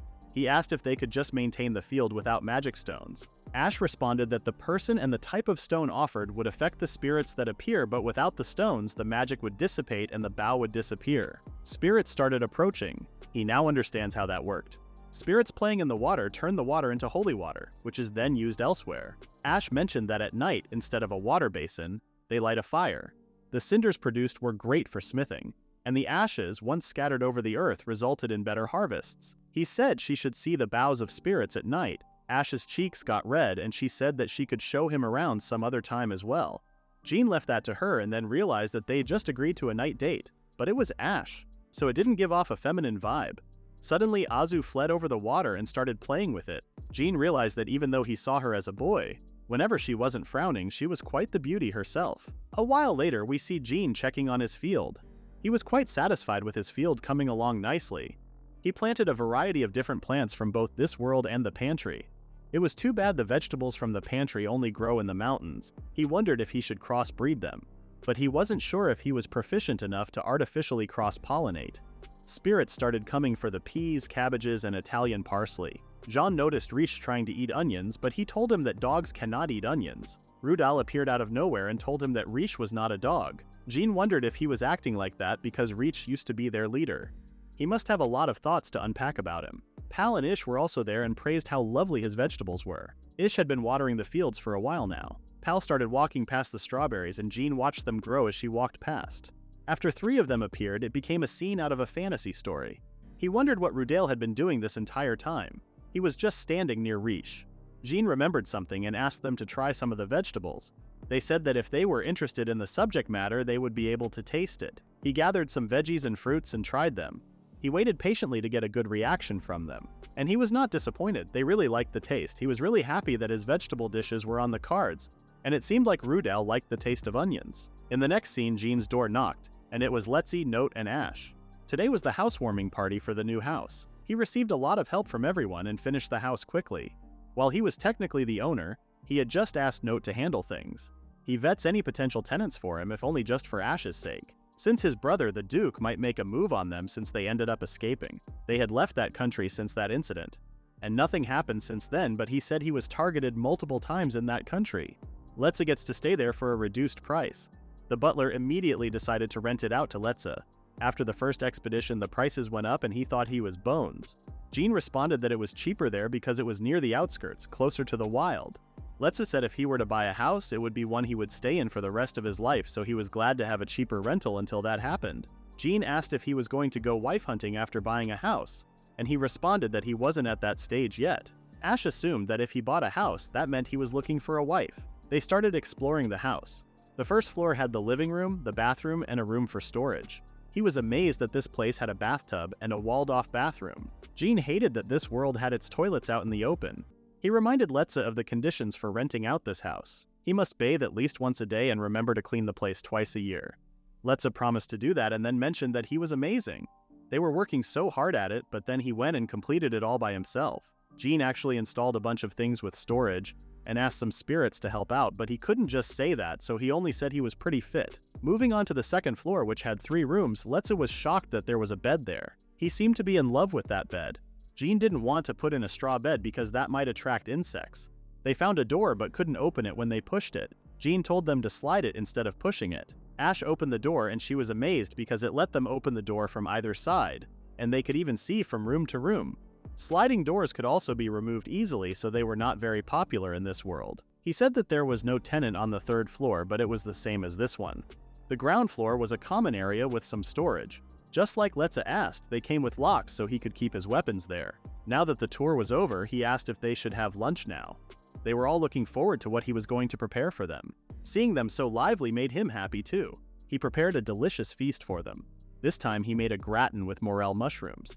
They were technically poisonous, but if you cooked them through, they were edible. It was amazing how passionate the Japanese were about their food, eating poisonous things like pufferfish and the like. He didn't think this world was ready for that yet. As they were eating, they kept complimenting the things they liked about the food. After they ate, Jin brought dessert, which was chiffon cake with maple cream. Everyone seemed to like that too. Sweets were usually preserved or cooked hard in there, so they were pretty surprised. Jin remembered that they were also surprised at the castella pancakes. Sweets were pretty rare, and they were usually quite heavy. Letza mentioned that they usually only get to have sweets made by artisans during special holidays, so it was a luxury for them. Ash said Kanum had had a recent influx of maple-flavored sweets, and she heard there was even a dedicated pastry chef in Naladid. It seemed that maple syrup was a specialty of the capital. Jin was wondering why they didn't just plant sugar maple trees in Canaan, but it wasn't that simple. He offered some more maple syrup, but Note and Letzi didn't want any, while Ash, who liked sweets a bit too much, said she wanted. In the next scene, somewhere in the forest, Donoso's daughter was trying to protect his brother from two grown men, and Jin was there too. It had been a while since he had seen the Donoso family, so he wondered what was going on. The men threatened them with their fathers and told them to come to them, but before they knew it, they were all passed out. Jin knocked them down and asked them if they were okay. They hugged him while crying their eyes out. He asked what was going on, and they said that a bunch of people came and something happened to their dad. He asked if that was the reason why they ran, and they confirmed him. She grabbed En and Baku and ran to the barn. While they were talking to their dad, their mom sneaked over and told them to run. But then they saw Baku and caught him. She started crying because she didn't know what to do. Jin patted her head to comfort her and told her that for now, they were going to find her father. But whatever happened, she must be quiet. Even so, a sister desperately protecting her brother made him feel a bit conflicted about this because of his own sister. At Donoso's house, they were captured. The situation seemed bad. Donoso was on the floor and his wife was being held hostage too. And on the other side, another person had the other twin. It was going to be hard to take care of all of them at the same time. When one of them asked if the King of Wolves, Balmor, had gotten rusty, if he remembered right, Balmor was the adventurer Dean was talking about. When they hurt Donoso suddenly, the big sister couldn't help but call for her father. After that, Jin had to take action and punch one of them.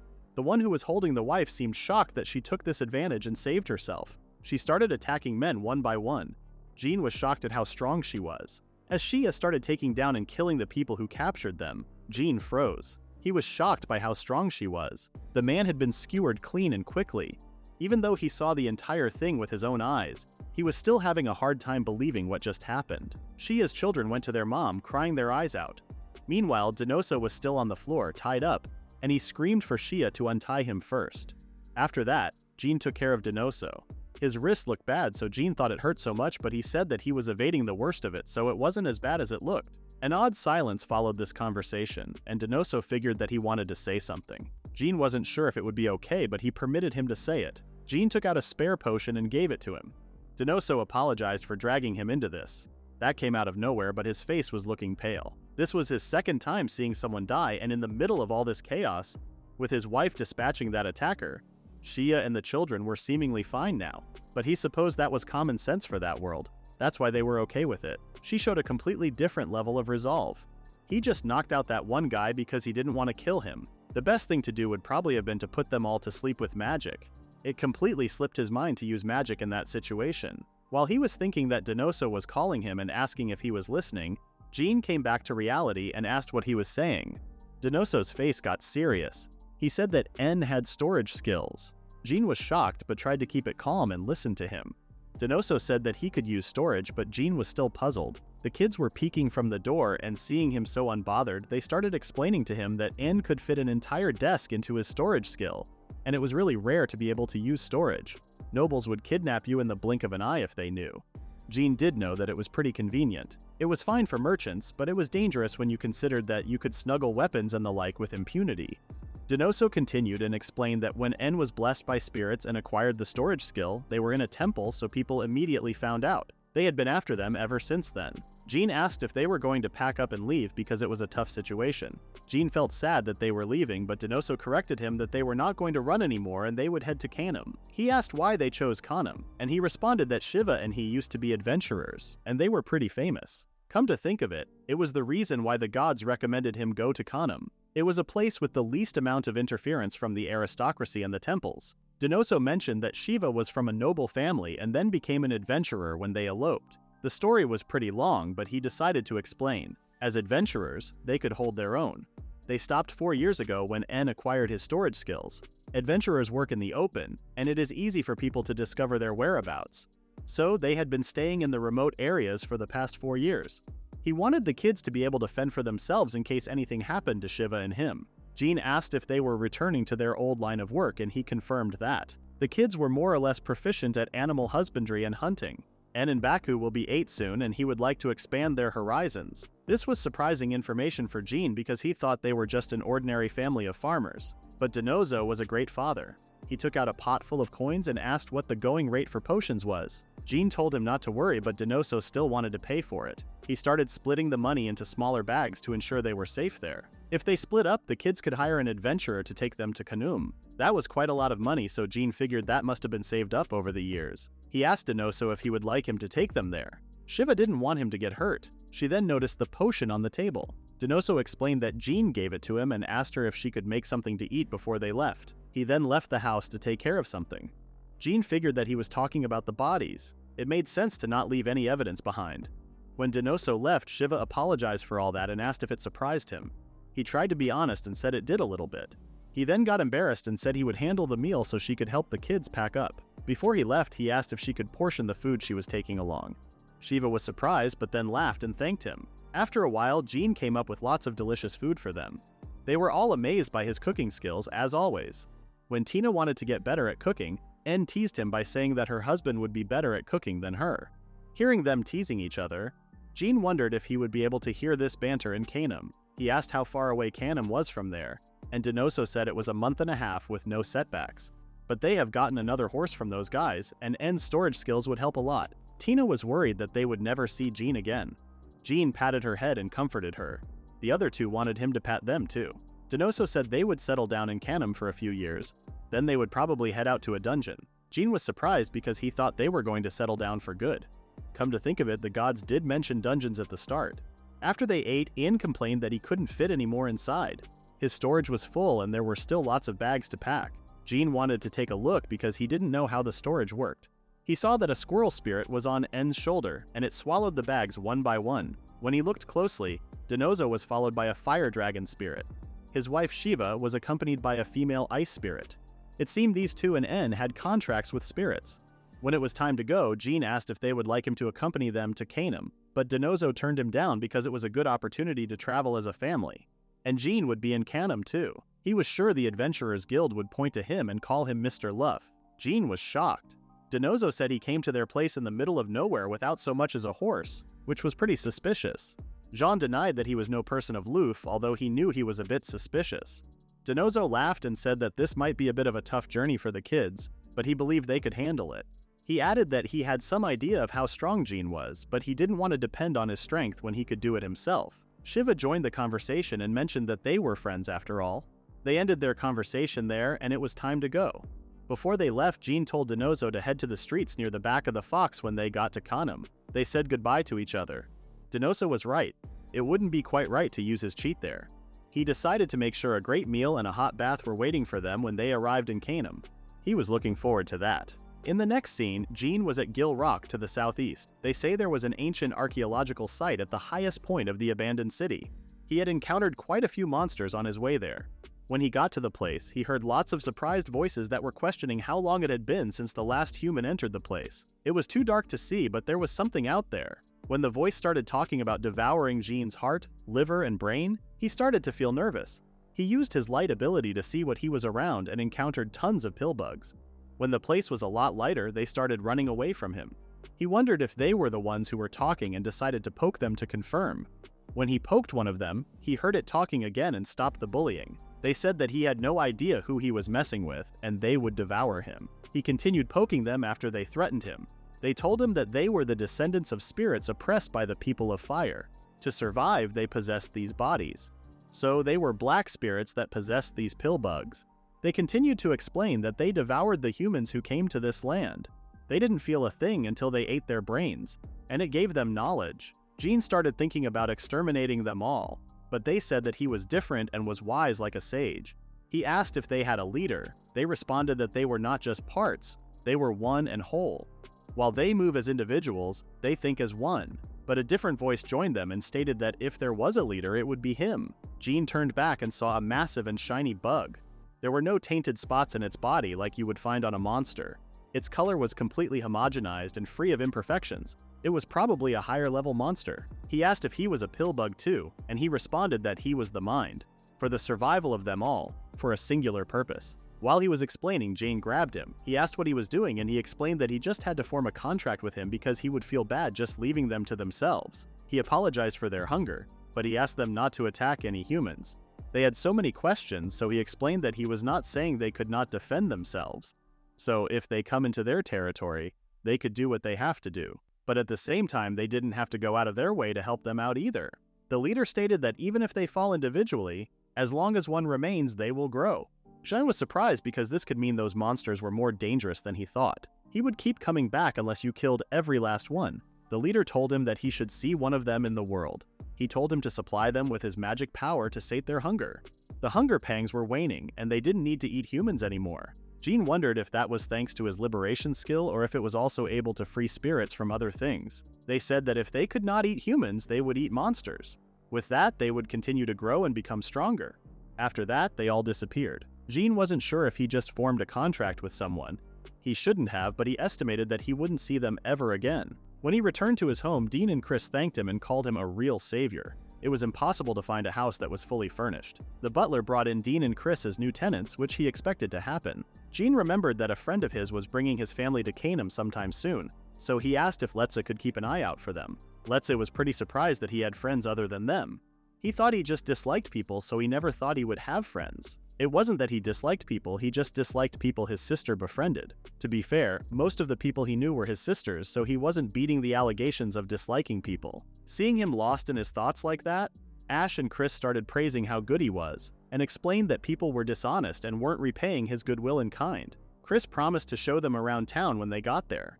Note joined them and asked if he should leave the third floor vacant. Jin told him not to worry about that because they had kids, so they might want to stay in a place where they could make some new friends. Dean said this area was a bit inconvenient as there wasn't much around there. Note said 3 people from the gold-ranked party had decided to stay near the center of town. It seemed like a lot of people were looking to stay in the safer, more central parts of town. Monsters broke through the city walls near there after all. Ash said if there was an emergency, they could stay on the 3rd floor of their place. Jin thanked them and mentioned that his place was open too, so there was nothing to worry about. In that case, Note said they could empty the block behind them. As they looked at him confusedly, he said that he meant he was going to purchase the land. Jin couldn't help but wonder what he meant by empty out. As far as he knew, one couldn't purchase 2 houses around there. Note said Jin had already purchased his abode and this rental, so he would be buying it. He leaned on him and asked if he could ask for a favor later. Jin was puzzled, but he accepted. It had been about a month and a half since the Dinoso family left for Canaan. In the meantime, Jin had been renovating the new house. He has been doing many renovations lately. He did visit that library to read and hang out with Ash and the others, but in general, he had been working. In any case, he just hoped the Dinoso family liked their new house. Someone knocked on his door and asked if anyone was there.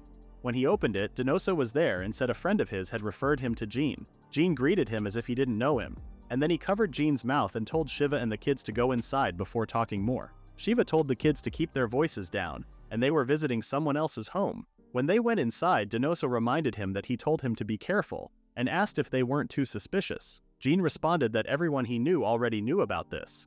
Once they arrived in Kanam, they would find out anyway. It was a pain to try and hide this from other people. They asked if that was his house, and he responded that it was one of them. Shiva asked when he first came to Kanam and how long they should pretend to have known him. Jin said he met them in the autumn of last year or spring, so it should be fine to say they had known him for about a year. She then told Tina, En, and Baku to tell people that they had known him for a long time. Jin asked Shiva if they had eaten. She said yes and felt bad because if they had known he would be here, they wouldn't have eaten in advance, but the kids said they would eat it if it was Jin's cooking. Dinoso joined them as the 4th kid. Jin decided to make a portion for one. He asked where their luggage was and if they had a place to stay.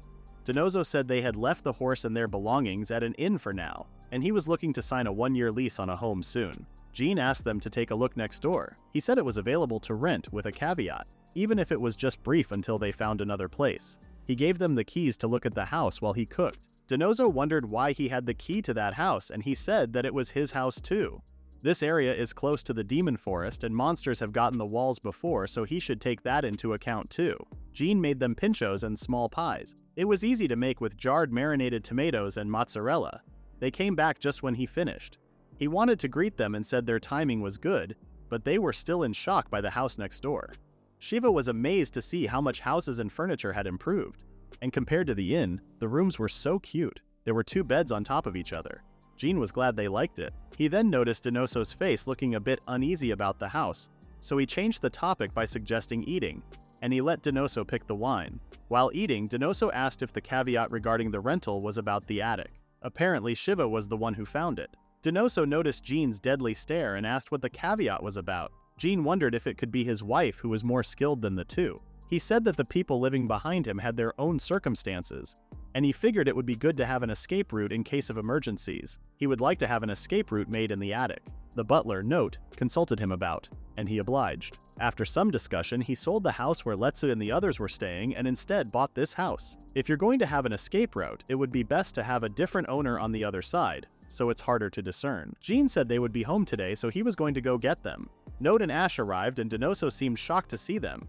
He called them the Shadow World. Note said he hadn't heard that name in years. Ash asked if he knew him, and he explained that back in the day, adventurers used to call him that. They met when Denoso first started out. The memories of Note working them to the bone outweighed any notion of him being a mere butler. Note didn't mind his shock, and thanked him for his help at that time, because it was hard to get help from outside the country. Jin wondered if Note had some kind of dirt on Denoso. He figured that Note wasn't always a butler. Note introduced Denoso as the Wolf King Balmor. He said that he might have disappeared for some time, but he was a gold-ranked adventurer. Jin was shocked that Denoso was Balmor. Denoso explained that he didn't recall the name his parents gave him, and Shiva gave him the name Denoso, so he goes by that now. He then told Ash that if Note was sticking with her, she must be that young lady. Jin was once again shocked that Denoso knew about Ash, and that her father used a spirit to make her more manly. It was a hassle to have them living behind them, but after seeing the house, it would be hard for the Denoso family to turn it down, so they made a deal. Ash and Denoso shook hands. After that, Jin asked Shiva how she knew there was a secret passage there. She asked him to tap the back of the shell, and then she tapped on a different part. The part she tapped made a different sound because it was hollow. There was also a slight draft because of the hole. The building was built without a crack at all, so Denoso wondered why that would be the case. Note said the wind must be from openings in their house, and they haven't touched the attic on their side since purchasing the house. While opening the secret passage, Jin said if they just sealed the gaps, the draft wasn't an issue. But if they closed the hole, there was no getting in or out. It would be nice if they could make the opening invisible with magic. He would like it to be a normal wall except when people pass through it. The hole started closing up and Jin seemed surprised. Denoso was shocked and believed that Note trained him to do this kind of stuff. But Note denied it, saying that he had no part in this. Denoso asked Jin if he still wanted to lay low and he said yes. But it didn't seem like it from how he acted. Shiv left the room to go check on the kids. Ash asked Jin what he was trying to hide and from whom. He responded that he was just concerned his abilities would catch the attention of someone troublesome. It was mostly about his sister, but he had separated himself from her. As long as the other gods were stronger than that ball of light, he believed he should be okay. Ash concluded that it would be okay for them to find out about it. She asked if he thought that the more people knew, the more likely someone else would find out about it. Jin seemed okay because rumors died off quickly anyway, and as long as he wasn't directly talking to them, they would forget about him. He had a special constitution for this kind of thing. To be more accurate, people have a hard time sustaining an interest or obsession with him. Ash figured that he'd just knocked out any people who were digging into his affairs. Jin disliked talking about this, but he didn't think he would be able to convince her otherwise. They asked if that was the reason why they could find no trace of him at the commercial guilds. Note did find it strange that only Ash and Note were noted concerning the medicine they had sold. Jin was lacking in a few areas, so he stayed away from group activities in general. Denoso said he knew from the start there was something off about his physical prowess and spirits don't go to him at all, to the point of absurdity. Jin was surprised that he could see spirits, but he said everyone here could. It was true that Ash and the butler could, so he guessed Denoso's wife could as well. He wondered if the kids could see them. Jin asked if it wasn't dangerous to have so many people around here who could see spirits. They told him no and added that he was the most dangerous person there and he should be more careful.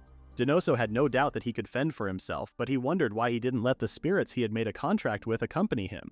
Like he said, it was strange that he was so strong without any spirits. Note said spirits liked adventurers in particular. Some people lose their ability to see spirits when they stop adventuring too. Jin had made a contract with a spirit, but he didn't want to expose it to any outside influences for now. He said he was so cute, so he didn't want it to be abducted by some weirdo or influenced by other strange spirits. Ash said Azu was doing fine. Note told him that normal people cannot touch spirits. He decided to ask this to Reach later. While he might not be able to give him a direct answer, he might be able to express his opinion in another way. When he returned to his home, the first thing he did was greet Reach. Reach ran towards him with happiness and smelled his hands. It started to circle him while sniffing. He was so cute no matter the time of day. Amongst all the spirits he had seen, Reach was definitely the cutest. He asked if he would be okay with following him out into the world. There would be a lot of people out there, so he wondered what he was thinking. But it looked like he was just talking to a wall. He would be happy to have him with him, but he also doesn't want to force it on him. He told him that if he didn't feel like it, he could give it a try some other time. But Rich's expression entailed nothing. In the next scene, Jean brought Riche. Chris and Dean were taken aback by how cute he was. Dean tried to pet the dog, but Jean stopped him and told him that they couldn't touch him. This regulation seemed to upset Chris, as he could not touch such a splendid creature. Jean was supposed to be cooking for Dean and the others today. He was doing this as thanks for the food they gifted him the other day and thought that maybe he could socialize with Rich at the same time. The door knocked and he said it was the neighbors coming to pick up some bread. Dean heard about the Donoso family. Note and Donoso went inside the house and Donoso started freaking out. Jean said he had got too many mushrooms, so he decided to invite some people over. Note mentioned that he had no part in this either. Donoso figured that this was his fault for what he had done. He agreed with him at the time, so he supposed they shared the blame, but this wasn't something they could have foreseen. Jean was so confused as to what they were talking about. He pointed at Rich and said it was the thing at his feet. He asked if he hadn't shown it to anyone else. Jean responded that he had just introduced him to Ash and the others. Donoso's reactions were puzzling to them, so Note tried to calm him down, saying that it was just Ash and the other three, so he was sure it was fine. Jean reminded him that he was the one who said to bring Spirit along with him. Dean didn't know Reach was a spirit, so he was kind of shocked, but they told him that there was no such thing as a dog that doesn't leave behind footprints. This also meant that there were spirits that were visible to people who couldn't see spirits. Jean just now realized that Reach was an incredibly strong spirit. He didn't realize it before because Reach had always just been there. Plus, he was so frail in the beginning. Jean said he probably shouldn't take him out in public, and Note agreed. That was okay because Reach didn't like crowded areas anyway. Jean asked what kind of spirit he should be taking around. Chris and Ash weren't sure if they should be here. Jean told them not to worry because it was his choice to invite them, and he would feel better if Azu was there to watch over her. Cheers promised to do his best to ensure his trust was not misplaced. Letza heard adventurers usually accompanied by fire spirits. Donoso had that dragon following him around. Jean then noticed that he hadn't introduced Letza and Donoso, so he did. The moment Letza looked closely at Donoso, he was shocked and asked if he was Balmor. When Donoso confirmed that he was, Chris and Dean were equally shocked too because they heard that Balmor, the King of Wolves, had gone missing in a dungeon. Donoso said they would be active again tomorrow and asked Letza to look out for them. Chris also tried to introduce himself and then Dean panicked and introduced himself. Jean told him that he was acting weird, but he said it was normal as there was a Balmor in the room. Balmor was just that famous. Only incredibly estranged people would have never heard of him before. However, the only people who knew him personally were usually people older than him. Jean didn't know about that because for him, Donoso was just Donoso, just a loving husband to his wife and father to his kids. He gave Donoso the bread and he said to Jean that he better not walk around town with those spirits if he had any inclination to stay low-key. Dean was so excited that he started acting like a fan. Letzi said it was going to get rowdy at the guild. He felt like someone from his caliber should have gone back to delving in dungeons instead of to this town. Jean told them that Donoso was thinking of training his kids. Dean was shocked that he had kids. Jean had to tell him that he was fangirling pretty hard and that it grossed him out. But Dean didn't think he should blame him because he was just a bit older than them. But he had really made a name for himself. Ash mentioned that his kids were a lovely set of siblings, twin boys and a girl. Dean asked if he would only be teaching the boys, and Jean said he intends to train all three. They asked if his wife was the Ice Queen Shiva, and he said he didn't know about this Ice Queen moniker, but Shiva was the name of his wife. Dean was once again amazed that even his wife was beautiful and strong. Jean agreed with him about this one. Ash asked if that was his type. He responded that he didn't know about a type per se, but he definitely envied the entire Donoso family. While they weren't the farming family, he thought they were. They were a good family. Rather than envying the members themselves, he envies their relationship. Balmor and Shiva should be perfectly fine, but they should keep an eye out for the kids. Jean was surprised and said he would appreciate it if they did that. They told him not to worry about something and leave it to them. Jin was sure those three would do a much better job than he ever could. Jin suggested getting ready to eat and asked Note if he could give him a hand. Chris stopped him before he left and said he wasn't sure if it was right to be holding Richa like a normal pet. He said he would try and rein it in a little. In the next scene, Zhang calls for Letza. He thanked him for keeping him company today. Letza told him not to worry and mentioned that if he was really looking for blacksmiths, he would find more in a larger city. Jin said they would all be Rosa's underlings, so he decided to pass on that. Letza wondered why he was treating Rosa like a massive villain because everyone said she was a compassionate healer. Jin stated that everything about her seemed like a pain to deal with. Letza didn't ask anything further and wondered if he would find an artisan to his liking. Jin wanted to make use of that magic ore Ash gave him a while back, and asked if it was processed like normal iron. Letza heard if the furnace was powered by spirits, the quality would improve a bit, but the process should be the same.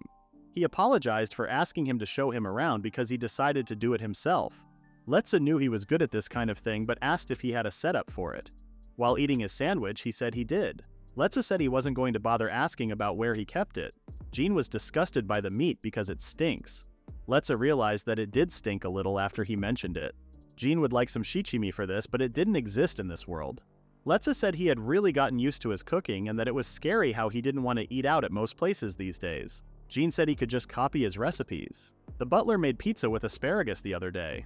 Letza said even though it wasn't something serious, he started grilling meat at home. He had barely left the house. That was a good thing, but he still reminded him to eat his vegetables too. In the next scene, Jin was at his house and got everything ready. He also wanted fire spirits to help out. He started working carefully and noticed that there were lots of sparks thanks to the fire spirits. He thanked every spirit that helped him after that. He had dabbled with knives and smaller items before, but this was his first time making something larger, hence he was unsure if he could do it himself. But thanks to all those spirits with him, it should be doable.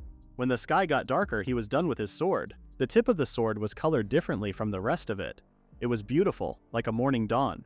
He told Reach to stay away because he was going to try it. He swung the sword once and flames wrapped around the sword. It looked so cool, but it was obvious that he couldn't use this. He could already see Denoso telling him off. He asked Reach what they should do in panic, but Reach's face was so cute that he totally forgot what he had done for a moment. He then realized that wasn't the point and he would have to apologize for doing this to a gift. The next day, Jin knocked on Ash's door and gave them sweets and wine as his sincere apology. Ash didn't think he had done anything that warranted an apology. Jin said that he made a sword with the magic ore she gave him, but it was unusable now, and that's why he was apologizing. Ash told him that there was no need to do such a thing and it was a gift to him, so he was free to use it however he liked. Note that he had also trained as a smith, so he suggested melting it down and reforging it. That was a great idea that Jin couldn't think of. It was still steel after all, so if he melted it down he might be able to salvage it. While he was wondering if it was possible to do it with that, Note had an idea. He wanted to call Denoso and show him that failed sword. Jin went inside and offered the wine and the sweets to others.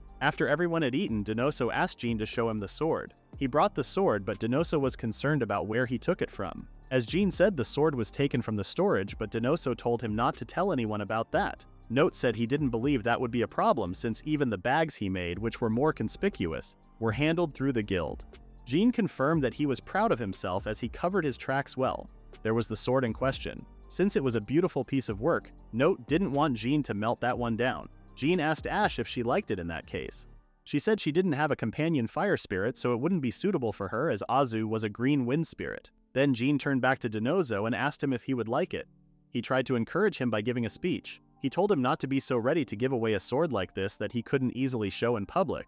He asked how much it cost him and what it was made of in the first place. The style of the blade resembled the ones made in the northern islands, where people didn't come into contact with other people. He said he thought those were usually made with molds, and he forged that one himself using the magic iron. Jin said those times around the spirits present helped him forge that into a spirit sword. He also had made regular knives, though those weren't made with the aid of spirits. Denoso told him there was nothing to be done about the fact it was a spirit sword, and as long as he didn't use that in public, everything seemed just fine. He got angry and tried to make him understand that even if the sword wasn't a spirit one, making a sword like that was not normal. Note, on the other hand, suggested Jin set his benchmarks a bit lower. However, Jin didn't want a weapon that would have broken easily and wasn't about to give up on quality of life, combat, or otherwise. Note was helpless. He had nothing left to do with Jin. Jin said he just wanted to be more comfortable. Note told him his level of culture and understanding dwarfed theirs. The door was knocked on by Dean and Jin told him to come in. Dean seemed surprised to see Denoso there and asked Jin what was going on. Jin said they were trying to come to an agreement. After Dean told him to take it easy, he handed him some white asparagus. Dean smelled the eclairs and said he wanted to taste some. Dean thought there was an incredible amount of vanilla beans and cacao, even though that thing inside was underheard. Denoso ignored Dean's appetite and told them a sword was something they entrust their life to, so he was fine with them making it to the highest standard. He ordered Jin to make a new sword, and he would keep that spirit sword and pretend he had obtained it elsewhere. He thought it would be preferable for other people to have words like that too, so Jin wouldn't have stood out for having one. Everything was clean for Jin, and he made up his mind to make some more swords. Note told Jin that he already had his own, so he didn't want Jin to be worried. When Dean said he didn't have any money on him, Jin initially decided to make a sword for Ash and Shiva each. Ash couldn't be sure if it was really okay, but Jin said she was the one who had given him the magic iron in the first place, and he said he would ask Chris and Letza later. Jin set to work making a sword and was thinking about what attribute he should have used for his own sword and what spirit he would have even taken with him. He wanted to go look for dragons and stuff. Letza was also there to help him since it was a lot of work to do solo for Jin, so he was glad to Letza and appreciated it. After a few hours of work, they had a cup of coffee together. Letza told Jin that the tea was delicious like he had always liked that. Jin told him that it was actually coffee and others didn't seem to like the bitterness, and he would personally add milk and sugar. He said black coffee was also fine too. Then Letza saw something different and Jin said these were lamps and offered him to take one of them as thanks for his help. Jin also said he could take a glass, a wine glass, a champagne flute, or even a beer jockey. Jin said he had to blow glass for the lamps, so he had made some other stuff while he was at it. He showed Letza one glass was made from harder glass, so they were good for daily use, which was not good for hot drinks though. He asked Letza what he would have liked to take, but he wanted to call Note over there. Jin asked the reason, and Letza said it was because Jin was pushing it, and he had never seen glass like that. He said he had bought a red glass before, and they said as long as it stayed inside it would be fine. Those were much opaque, but that one was so clear.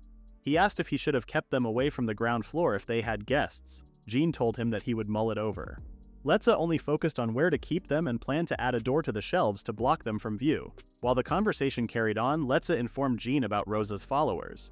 He told him that Rosa's followers were starting to leave Canem and then asked him if he had thought about going on a hunt. Jin recalled that they had been rabid trying to recruit Denoso. If rumors kept spreading, Amadeo might have taken his way back there. Jin had been thinking about spreading information about the north, but Amadeo might have come back since Balmor was there. Jin then asked what he was thinking about the others going deeper into the woods so they could disappear for a while. Letza said they would work that out from there. Then Jin asked about Letza. It depended on what they would be doing for him. He might have been a liability after all. Jin believed that he would be a great role model, but Letza still turned him down because he would be the only person in danger. To convince him more, Jin suggested going hunting rabbits with the kids or just looking after them. But Letzi didn't even know they were taking the kids too. They were planning a Spartan training regime to head to a dungeon in 2 or 3 years, and they survived the long journey just to get to Canem. Jin said those kids were probably tougher than him if he was not careful. Letzi said he was more childish than he expected, and he made a lot of errors when they were around. He said he would probably be a real headache for Denoso. Jin was shocked by Letza's straightforward statements. After he had talked with Letza, Jin went to Denoso's house. The kids were so happy to see him as always. When Shiva thanked Jin for the gifts he gave them, Denoso seemed puzzled. Jin gave both Shiva and Note kitchen knives that he forged himself.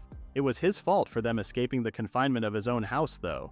Then he chose to give one to Shiva. Shiva invited Jin for dinner because Denoso went out and caught a deer. The kids were so happy to have deer because it had been so long.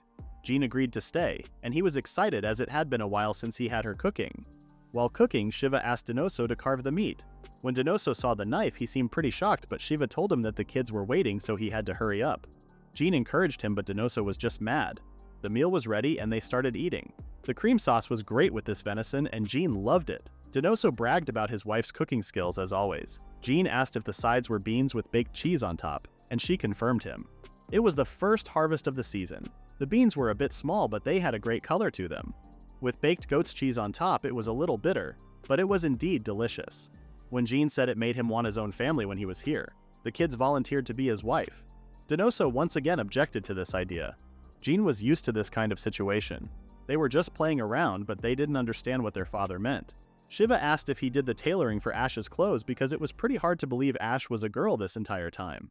Ash had recently gotten thinner around the waist and had to adjust her clothing sizes. Since the spirit's curse had been lifted, Jin wondered if Ash would become more feminine from now on, though he knew she would probably have to work on that scary glare of hers first. Denoso asked Jin why he was there because he knew he hadn't just come to have dinner.